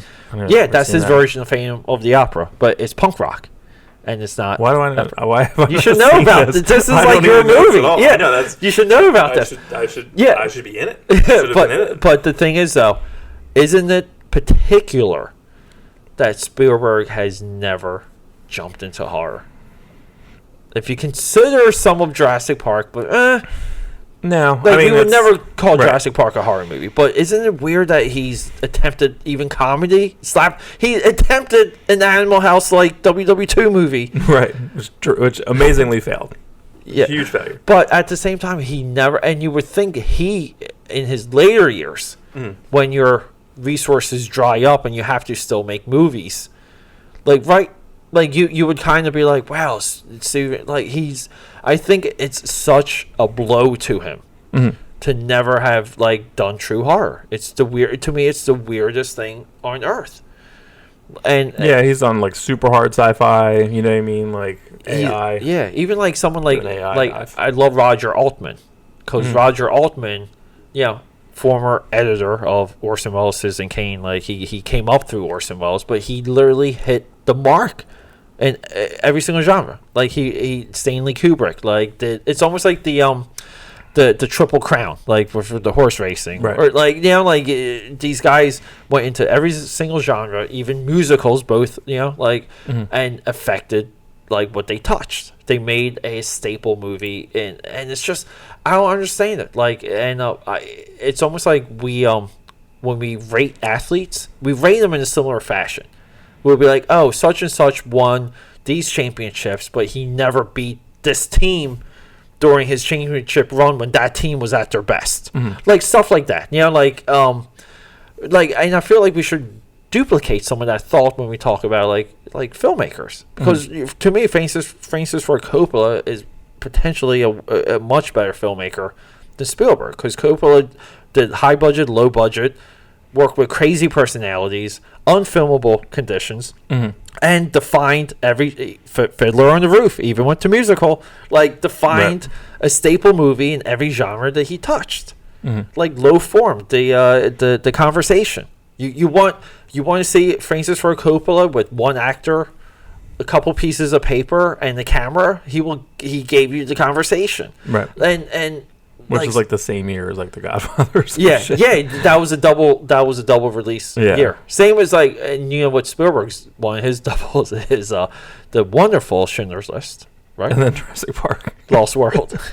Oh, that's Lost World. Oh, that's right. You dog shit! Like you gave us one of the worst disappointing sequels. And I've watched Lost World so many times to It's all because of his kid. I think that kid's nightmare. Yeah, I've grown to love Jurassic Park 3. Alan, way more than 2. I can't deal with it from the fucking dream sequence where the Velociraptor says Alan. I can't do it. That's an unnecessary dream sequence. It's so weird. Which is kind of like all I think about. The only thing I could think of is that he's and I thought they did this with Iron Man, where like they sold that he had post-traumatic stress syndrome. Like they sold that Tony Stark overcame that in all of these movies, but he was hardcore into it in Iron Man 3. Mm-hmm. Like he was suffering from like all these things that happened around him, and it's almost like Alan is traumatized by the raptors in the first movie, but in no way is he truly traumatized. Potentially, like the dream sequence was to define that, but it wasn't in the movie. Like it's almost like is the performance off? Like is he not performing a certain way, or should they have just cut that scene, or what was the intention of that? It's like it's a very I love debating that, right. But it's funny, like it's crazy you even went there, like you even know like to go there. Oh yeah. All right, so let's go back to Halloween. All right, from the start, I don't buy these. Why can't they just be journalists? To me, them being like they're trying to do like a serial, they're true crime podcasters. Yeah, right, which is huge today. There's a lot. Yeah, I guess, but that's what they do today. I just don't think that. I think that scene is strange. I don't think that scene is effective. They're out there. He's showing in the mask. Like I don't. Yeah, I don't get it. I'll tell you what I thought was weird. I thought it was going to be like really scary. Yeah. Well, I thought like some of the gas station when they cut away and you see that he's beating the one guy to death, like over the dude's shoulder. I thought that was creepy. I thought that scene was brutal, but. They did the same teeth scene in a previous movie. Yeah, but everyone like, why do that again? But I totally forgot that. Like, I knew that was one of the tropes of the series. Well, Michael Myers needs to go to a gas station or something. He needs a jumpsuit. Yeah, he needs to get the jumpsuit. Yeah. But I completely forgot how he got the jumpsuit in the original, which is so nominal to like how did it become a trope. Because it's a guy in the weeded field. It's a guy that pulls over on the side of the road. Like, right. It's not even like he kills a mechanic-ish guy to get close. Mm-hmm. And then I'm like, but why does that even have to do with like a service station or like the Rob Zombie remake? If he had like overalls, it would be. Yeah, if you have like Oshkosh Picasso overalls, like, it wouldn't be as scary. It almost like doesn't even. I always thought that the original. Like had a scene in a gas station, like somehow I thought, and then I was like watching. I'm like, oh, this is just even more stupid because Loomis doesn't even find the body. Mm-hmm. He runs away. Oh, like to go back to the original, like Loomis just hangs out in that house for like the movie. Yeah, he's just waiting. He's just waiting. Definitely coming back here. Yeah, he didn't come back here. You know what I mean? I'm just like, okay. And then he starts like walking the streets. There's like 7 jump scares from the police chief. The cop coming up to him. Yeah. Hey, whoa, no, like you can't do that. Come up to me. I have a gun. I have a permit for the gun. Yeah. And I'm like, what? Like it's funny, but like I never thought about it until I watch it now. You know what I mean? Like after watching so many movies. So I didn't like those characters, number one. Yeah. I can see that. I like that they have the mask somehow. Like I like that they somehow have it. I don't think that you can have it, but that's okay. Was the cop the cop, he said he was there. He knew Lori. Right. So but that's not, why didn't they just make that Ben Tramer? I don't know. I was thinking because that's the only other name that they say. They say the name Ben Tramer 7 to 10 times in the first. I was thinking about that when I was don't you tell Ben Tramer? Yeah, it's tough. I don't know. Just make it that and just be like, oh, I'm, like. So I like that there's that connection. Well, I don't like that he has no partner and no one's ever with him. How on earth is that cop when there is no one is with that cop? Yeah, I don't look. It's maybe would it have done anything? Small town, maybe but then again, too, it's a small town with a history. Like there's right. Like it's kind of like they actually blow that off in kind of an interesting way. So they have the 3 hipster young kids walk around, and then the one guy's like, "Who cares? Like, only a couple babysitters were murdered." Right? Yeah. I actually kind of think that's interesting. Yeah. Who cares? They're like, "Hey, who cares? That's nothing to today's standards." I'm like, "Oh, it's kind of right." Unfortunately, you know what I mean? I agree. I agree with that. Yeah, I thought that was. Yeah, I don't know. Like that's me. Like you're making. And no girl. You're making like arguments for the movie at this point. No girl ever would leave her cell phone in a punch bowl or whatever the fuck that was. It was like a weird dip. Yeah, but you can take it out and it's broken. Yeah. You're not leaving it there. Not in today's fucking way. That was like a little weird sequence. She leaves and he comes back and he's like flirting with the girl and. Yep. But see, that's okay because you need her to leave. You need her to lose her phone, so there has to be an altercation. I thought that setup was great. You can't have phones anymore. Right. Because that loses a ton of tension. Well, it's because I can't find because they can't find her, and that's stressful. I mean, I think other movies that dealt with like the phone problem and like horror movies and stuff like that. I think that like I even want to say like It Follows, like just solved it. Like it doesn't matter if you have your fucking phone. Like this entity thing, it fuck your like the hell with your cell phone. Right. We don't even know what this thing is. Like like the idea of the creature in It Follows is so abstract even to the characters. You can have an army against this thing. It's not going to stop. Right, okay, right. And that's where I mean like could they have use cell phones in a different way? That's what I'm always looking for. Like I'm like, oh, it's modern day, and they're gonna have all these things like Google. Like how are the people going through something that movie, or they have hints of something like, oh, we think someone's killing people in town, or and like how does Google affect that you can just look up stuff. Right, and have instant access, and you kind of like I think it's a little bit of but it's the same similar caveat that we make in science fiction movies and time travel movies, like Back to the Future. Like we have to mentally like dump so much just to believe and follow Back to the Future, because like none of Back to the Future even like really adds up, and no one addresses like even points in the beginning of that movie, which is like the mother was like raped. And the father's complacent, right? Like we're not even addressing this, but it's okay. It got fixed at the end, and he's waxing the car. Yeah. But and that's what I mean. Like, and it's almost like the movie breaks its own rule, which is like we don't change things, and then like it's all changed. You only change things when it benefits. Yeah, I just I watched Back to the Future. I'm like, none of this even like Bill and Ted's did a better job. With the time travel because it plays it loose, like it's Night of the Living Dead. It's the Venus comet. It just plays it loose. What I find fascinating about Bill and Ted, my favorite scene is like he's like, all right, well, how are we gonna solve this? Like, all right, well, listen, we'll just check that bush. Like we told ourselves to bury the keys in the bush or something. You're like, oh, okay, yeah. And then they just did it. Like, they didn't like go to the future. We didn't see any of that. No, they didn't go to the future to leave the keys there. Right. They're just the keys are going to be there. I just loved it. It's so crazy in the convenience store parking lot when they confront themselves. Yeah, and they're like, "Why would it be important? Why would we believe you?" And then Bill goes, why would we lie to ourselves? It's the stupidest lie. And they're like, oh, okay. Why would we lie to ourselves? It's like the smartest, dumbest movie. It really is. It's fascinating. I love it when they're studying in the beginning of the movie and Ted's on the bed bouncing. And he's saying, oh, we have to learn about Abraham Lincoln. And Keanu Reeves goes, has wooden teeth, hunted Moby Dick.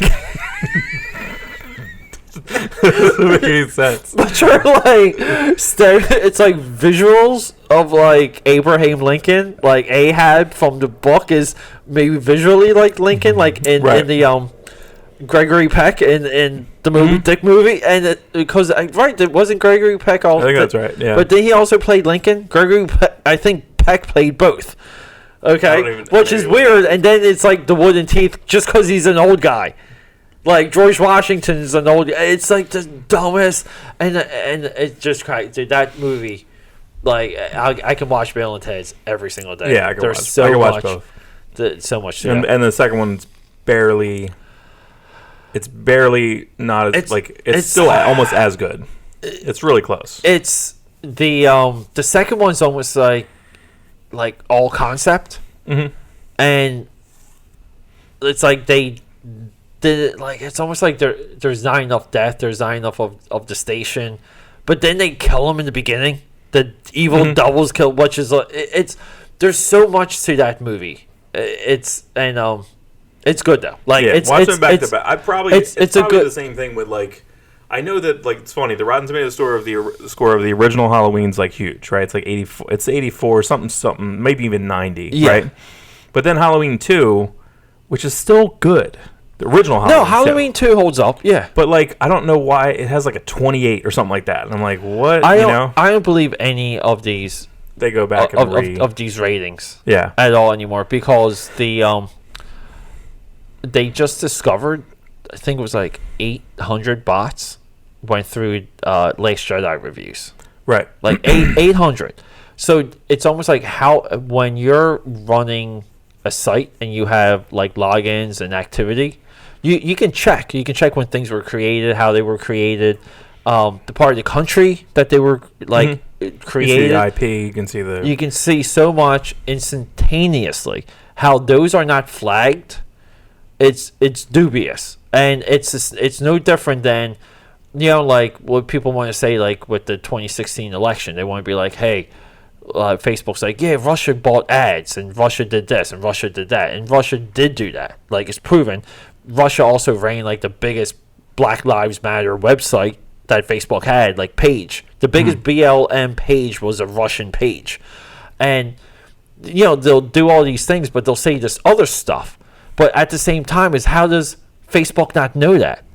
Like, how does they say Russia, like, which is nothing, but they said like Russia spent $175,000, I think, on campaign ads, which that's not enough money spent to swing any votes. That's just like weird disruption stuff that they're putting out there. There's pages that are like nothing that spent $300,000 a month, okay, for like Facebook ads. So whatever, but it's almost like like there's just not enough. Like, these guys know. That's the point I'm getting at. Like, Facebook knew what they were doing. Right. Rotten Tomatoes knows the bots. Right. Okay. Is it valuable to have like everything you just explained? Is why Rotten Tomatoes lets it happen. How can one be high and the other one be low? That's the whole thing. That's the site. That's the internal debate of Rotten Tomatoes. The thing that we keep talking about is we see these movies and we go, what? Like, what do you mean? Like, this movie, so... Yeah.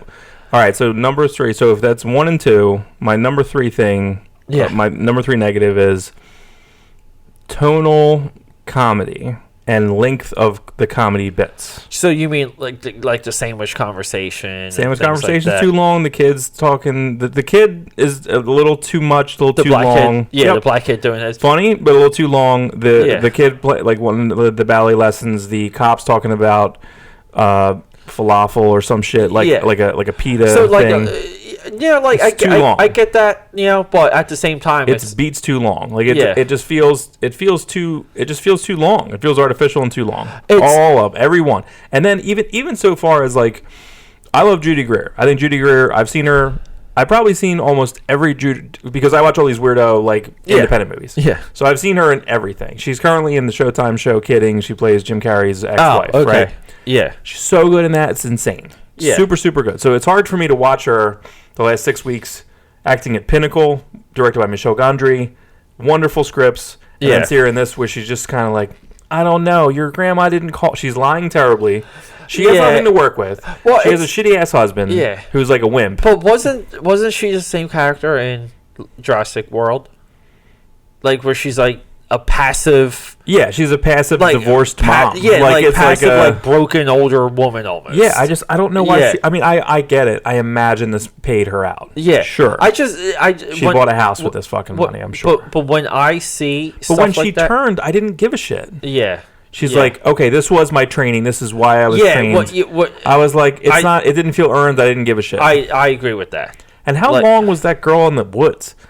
I kept cutting back to that shit. I was like, yeah. How long is this? And the funny thing is, if you ever spend time in the woods at night, even with a full moon, like you can't run. Like it's I get like running into the woods and Right. and you have that, but it's pitch black and it's so scary. Right. Like I would feel that she should have been screaming.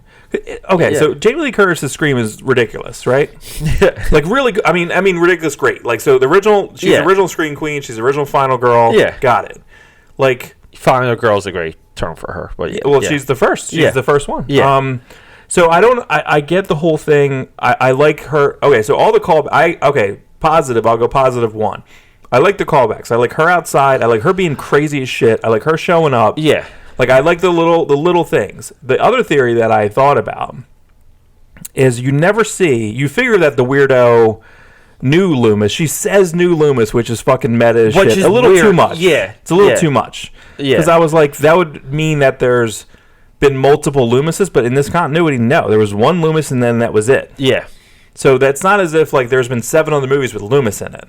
So that was stupid, I thought. But she does, it's right on the nose. And then he's obsessed with him, and then he becomes him for like a second, and then he gets his head like kicked in. Well, it's almost like I just feel like he. But who stopped the bus? I want to say that she did. I want to say that she shot a fucking like tire out, or I just want. She has to kill him. It was right? just her whole purpose is I'm killing him. Yeah, and if they're transporting him, I'm going because she's sitting there. She's sitting in her car. Yeah, she's drinking and she's watching. Right. So yeah, who had the bus? What's up? The way I've read that is like it's almost like Con Air. Like bad things happen when you move these people. When you transport cons. Yeah, that's it. Like bad things happen, and these people are somewhat exceptional. Like Michael Myers is this exceptional person. He's exceptionally evil though. But I've seen bus scenes. Like I would have liked to have seen that scene. Yeah. Or the fallout, like even if come on, man, or even if we got to the point where the bus had just crashed and they're like spilling out, and Michael Myers is just like, I'm gonna make a better movie right now. Here's a better movie. Ready? Yeah. All those weirdos got into town, and they just start murdering people. Yes. And you can't find Michael Myers because there's everybody just murdering people. Everyone's Boom, straight. original better movie right there. Boom, I finished it. It's Arkham 2.0. It's how it's Halloween. It's how Bane weakens Batman. 2.0, 0.5, 0.7. Like. Yeah. No, come on, man. I'm not saying Halloween isn't this like masterpiece, but I think for what that movie had to been, I thought it's no different than Force Awakens.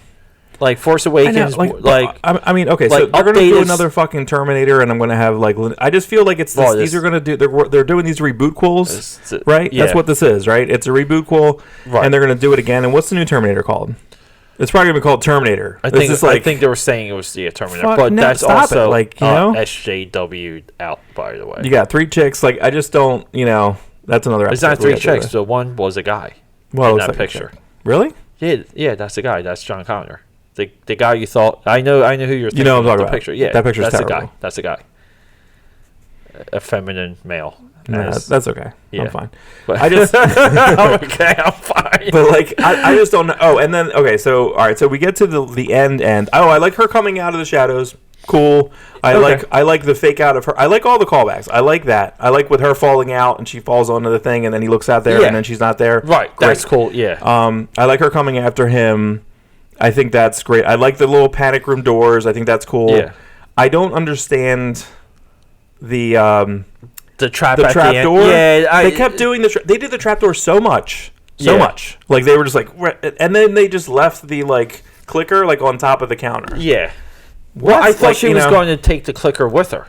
I think it's on the counter. It doesn't matter. He's going to pull it up. I'm going to throw it. I'm going to pick it up. Well, that's what. Yeah. But and then I like the thing where it goes down. But then I also don't know. Now, what's the last scene? Now, I didn't stay through the credits. So supposedly it's just to breathe after the credits, right? It's nothing. But why did they show the concept of these other movies? Now, the other movies don't count. Is that the evil gets in other movies, the evil moves. Right. Yeah. And the best one, I think, it might have been Return of Michael Myers, when the little girl dresses like the clown. The clown with and they never went back to that. No, and that's so stupid. Perfect. One of the perfect. That's a great ending. When and Lucas is like, no, I can hear his voice. I'm scared now. I have goosebumps right now. No. Yeah, I have real goosebumps right now. So the thing that makes me crazy with this is that like they show the 16-year-old girl with the knife. They zoom in on the knife, and that's the last shot. Yeah. Right. But I don't know what that means because they show him looking up, which I thought was actually a great shot. It's him looking up at the bars, and all three of them are just staring at fire. Yeah. Get out of the house. I think sometimes this is where, again, it's like we have to separate. We have to become the audience members again. And I talk about this a lot on Dream Warriors. Like I think so many of us, and I say us, I mean like me, you, like the entire like film commentary community, and Dream Warriors is all about long form conversations of movies. Okay, when they zoomed in on that shot, I thought what but we're also dealing with a filmmaker that might want to tell us like or lean towards something else, which is like this like is a weapon, like people died by this weapon, and let's end it on the knife. The knife is like this symbol, it's an icon of Michael Myers, and like that's really how I read it, even though like it did remind me of the end of 3. To me it was just the knife is what brought the pain, like, and like we're done, like maybe we're done for now. But that's what I mean. Like sometimes we're so invested into these concepts and these ideas, and we think they're made for us, right? And they're really not. And this is why like I can sit back and I love Terminator Genesis. Like I sit back Genesis? Yeah. Genesis. Like, but I sit down and I watch that movie and I'm just like, I never got through it. And I'm like, this freaking movie is so much fun. It's so crazy. I don't care if the T-1000 is an Asian guy. I was like, I don't care. I get what they're doing. I get the, like, and to me, it's just fun. Like it's meant to be fun. No one made that movie for me. Like no one said, "Hey Pete, we're going to combine all these timelines and do these things and have these callbacks. What do you think, like, of them?" And we're going to have the ending of Terminator Salvation that they never finished, and we're going to put that in this movie. Like we're going to never finished Salvation. I don't know. Yeah, like, but but I can even sit down and watch Salvation and be like, if someone was told the plot for Terminator and was like, hey, like, and now make a movie, like just make a movie, here's the plot, you don't even have to watch the movie, just make something, and you go out and you do that. Like that's usually what happens. Like these guys are filmmakers, they're not fans, they're not obsessed with the work. Like I think some of the process has improved. Like when they're gearing up to make some of these movies, they pipeline some of the information better. But these guys essentially they're just there to like work a day. Like you shoot a movie in 34 days and you're in, you're out, and that's your focus. Your focus is what happens like within the lens. And I think a lot of times like we conflate the intent. Like the intent is to make something watchable, to make something enjoyable. I mean, again, it fucking sold. Like, I mean, it's not as if it didn't sell. It sold for 3 straight weeks, and it did numbers I did. Because I was even questioning if you can go back to some of my tweets going into that movie, which I wasn't even preparing. Like, I saw it just randomly, okay? Yeah, I think I saw it, and I was like, what's up? And you're like, I don't care. Like, you're like, I'll probably see it. Yeah. Maybe. I'm real busy. Yeah. You were knee-deep. I ended up seeing, and I was like, oh, this will be good for the 31 Days of Dread. But either way, it was almost like, I was able to watch that movie just as an audience member, and realize that I was the only one in the theater, like registering the callbacks, registering what some of it was. But I watched that movie with someone that maybe saw the original once, right? Loved it. Okay, I going into that movie thought that the mask of Michael, like the visual, was dead. Like because there's been action figures and NECA and McFarlane have like there's bobbleheads. So it's like, is it really scary? And it freaked people out. And I was wrong, because to me that's what it was. It was over merchandise. I'm the only one there that knows NECA even made that knows the difference between the NECA and the McFarlane, right? Like Michael Myers action figure. That's what ended up happening with Freddy. Is Freddy was a cartoon? It became I think it was even a literal cartoon, right? Didn't they do a cartoon series or something? They didn't do a cartoon. He had a live action. Oh, he did like a Tales from the Dark Side type show. Yeah, right? and he would host New Night, Freddy's but Nightmares. he also New Nightmares. had a rap album. Like he was mainstream. He became 90s. But the thing is though, the horrific things. If you look at the Nightmare, maybe I'll make this point. We'll call it a day.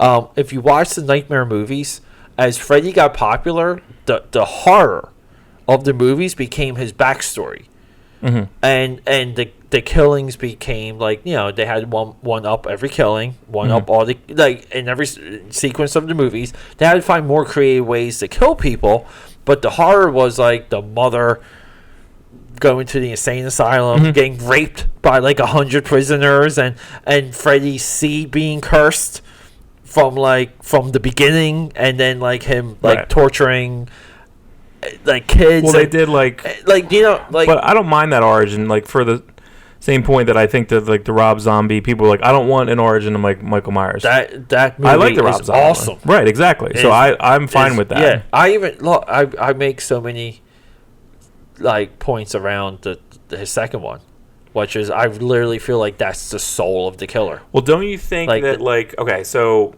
going back to what you said just now, so if we do have a sequel, I imagine we would have a fucking sequel. David Gordon Green, it's printing money, right? How you not? Yeah, I think I know what.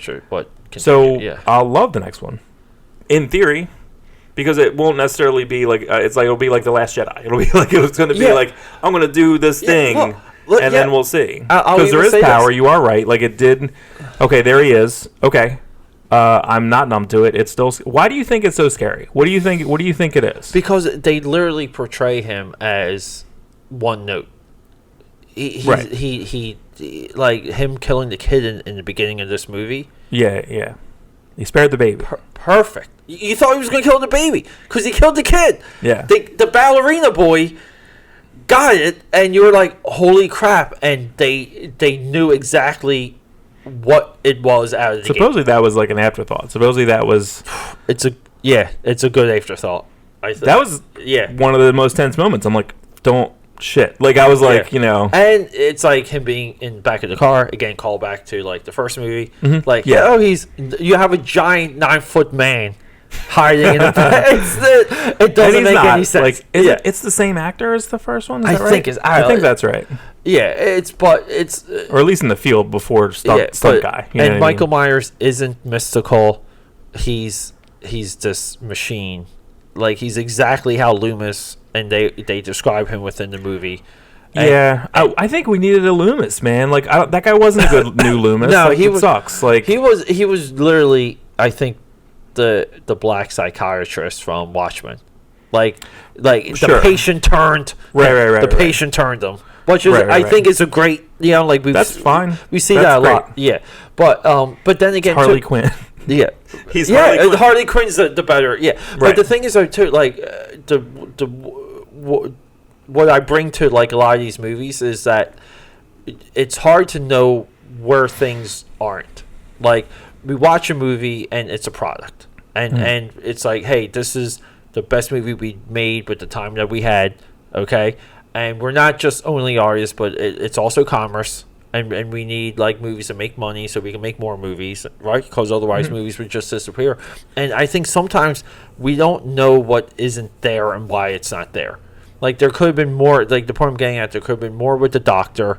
There could have been more with Laurie Strode on exactly her ideas and methodology, and it's not there. It's not there, or it's not even shot because they're like, no, the next sequence has to be this. Like, we know these pages are going to like slow down the movie.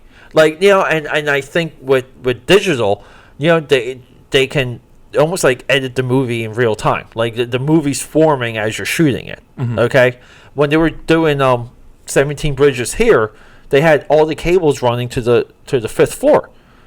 And at the 5th floor, they had 2 units rented. They moved the people out, rented out units just for cameras and screens. And that's where the director was. The director wasn't even on this floor. He was one floor down, looking at screens with other people at computers working the inbound footage in real time. Yeah. And that's what I mean. Like the product can form as, and I think this is why we are getting, I think in all, like better movies. If that makes, I think movies in all are better as a group. Well, they can cut them and they can rough cut them. Like Kevin Smith was talking on one of his podcasts that he was cutting, I think Red State at the same time. Like he would cut it like as he goes. Yeah, that's what I mean. Like, and that's what digital creates. Digital. Did you see Tusk? Did we talk about Tusk? You gotta watch Tusk. I've seen Tusk once. I don't love it, but again, swing and a miss. I don't care. I'm fine with the big swing. It commits to the bit. Right, it commits to the bit. It does commit to the bit. That's the big. Is it better than Human Centipede? Not even close. No. And it's a commentary on Human Centipede. And that's what I mean. Like but then again, too, isn't he a podcaster? Well, the bit, but the bit was that bit came out of someone sending in a story about. Yeah, but he was like also high on his podcast when he came. He was just so he basically wrote. He did it. I get it. Look, I don't know. What okay? So now you got me thinking. Would I recommend Tusk to someone? Like, I don't know if I would. Yeah, because I don't know what. I think third act it goes so fucking wonky. Like it could just completely like. Someone would call me and be like, you just wasted this time. To me, I don't mind it. I think building into it is like they're hunting him. He's at the table. He's getting the whole. But I think he's getting all the lessons. So good. Like to me, like I love like the tense and the stakes. Like he's passed out. He's poisoned. He's passed out. Yeah, his leg's gone. Right. He's poisoned. He's passed out. Like it kept evolving. Like, fuck. Like you know what I mean? And it wasn't. It was like that stuff to me. I think is really good. Like, but there's so many movies that I watch that I can't recommend. Like I like all the Noah Baumbach films, but guess what? They're kind of a snore. People don't like them. I like construction of all the scripts. Speaking, and I just like that. I think that kind of breaks for some people. I can't recommend one. I do want to ask you, and if you haven't seen it, I think we should watch it together and do a thing. Have you seen Mandy? No, I want to. Yeah, I think I would love that. Have you seen the other one? The Black Rainbow. No, that's his first film? That's his first one. Okay. I think I'd probably be I got Black Rainbow here. I think Mandy, it might be on Amazon for $10. I'll buy digital so we can... I know you can watch it, but Black Rainbow is such a legit movie. It's a filmmaker's movie. It's he's an auteur. Like, he's... I hope he never touches a mainstream movie in his entire career.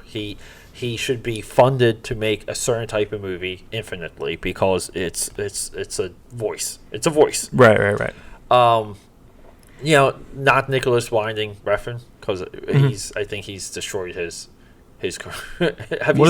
I didn't see the one after Only God Forgives. I didn't see the one after that. The one with the model. I'm forgetting the name. I don't know. Yeah, the Elle Fanning one. Demon. Blood Demon. Love Demon. I'm forgetting the name. Neon Demon. Yeah, I've seen that a few times. It makes a point, but he did you ever see the interview with him and William Friedkin? No. And William Friedkin, like, he calls himself a genius because of Drive, and William Friedkin's like, I've seen your movies. And he goes, I've seen the movies of geniuses, and he's like, Drive's not like, he's like trashes him. Why? What's the point? Because why would he say that? Because they start arguing. Dude, Nicholas Winding Refn tried to put him in his place. And William Friedkin's almost like, I've made some of the best movies ever made. Ever. Right. Even Bug. Like, Bug is good as Drive, just as a filmmaking standpoint. Ashley Judd? Yeah. Yep. See? We like the same movies. My brain, man. It's so funny. I was going to do something, but it's not like, it's more visual than anything else. So you have stacks of comic books over there. And I was telling my brother, because he sent me some panel something recently, and I said, oh, that's this, Oh, yeah, nice. He sent me a panel of, like, he was reading, like, Long Halloween. He's like, what's this from? He sent me, like, a real small thing. And I was like, oh, that's Carmine Falcone. Like, and I was like, oh, that's Jeff Loeb. Jeff Loeb, Tim Sale, Gregory Wright, Richard Starkings, edited by Archie Goode. Like, I was like all the way down. He's like, how'd you do it all the way down? I was like, dude, I could do it all the way fucking down. Still probably the best portrayal of Falcon. Now, I love Dark Victory just posted on the DC app, which I'm going to cancel very soon, because they don't put any comic books on it. They haven't added shit. They said they were going to have regular rollouts. And they were going to add. They're not adding. They add and subtract. They put up Infinity Crisis, Identity Crisis. Yeah. I read 3 issues. 2 days later, it was gone. That's what I heard. I heard that. And I'm like, no. I'm reading it. Like, you know, like just keep adding. They have literally like 100 Batman comics on it. Like 100. That's it. That's their bread and butter. It's so stupid. Yeah. And then it's on there. It says that the complete DC library will be up for purchase, available in October. It's November. Yeah, right. And it's up, and it says that right now. I don't understand how you don't even have like this. Marvel, I spent $7.99. There's like 300,000 comic books on it. It's something so stupid. Well, Marvel. Do you remember when Marvel was on Comic Xology? Mm-hmm. And they were like, and you could. It was such a deal because Marvel even then. I'm talking like they 4 or 5 years ago. Yeah. You could get infinite Marvel books, and then you could get like everything Comic Xology. Like it was like the best freaking deal. Right. It was DRM free. It was all just like here. It was awesome. Yeah. And I get that why you would break. I get it. Like you need your own app. Everyone needs their own app. There's not going to be an app aggregator in our lifetime. But the I was really like going back and just. Reading a lot of the older stuff, like like the Mad Bomb, like the stuff they post now, Captain America stuff. Like they put up some Master Kung Fu that me and my brother had, and I was like, oh my god, look at this! It's Jean Day who was replaced like Galassi, and I'm like, we always liked him better than Galassi. You know what I mean? Awesome. It was like stuff like that. I'm like, wow. So that type of stuff is interesting. No, but look, you have a brain for it. Mm-hmm. Oh, so like, that's what wouldn't play. I'd say, hey, pick out 5 comics, and then when you show them to me, and then I would say it, but that's not really like a radio bit. But I know, but I know you. Yeah, you could try to stump me. You could try to think I wouldn't. I 100% could stump you. All right, well, that's another episode. 100. We would do something. Yeah, but no, let's get going. It's almost 11. Crap. Hey, rock and roll. Great having you 100. back, dude. 100. We're done.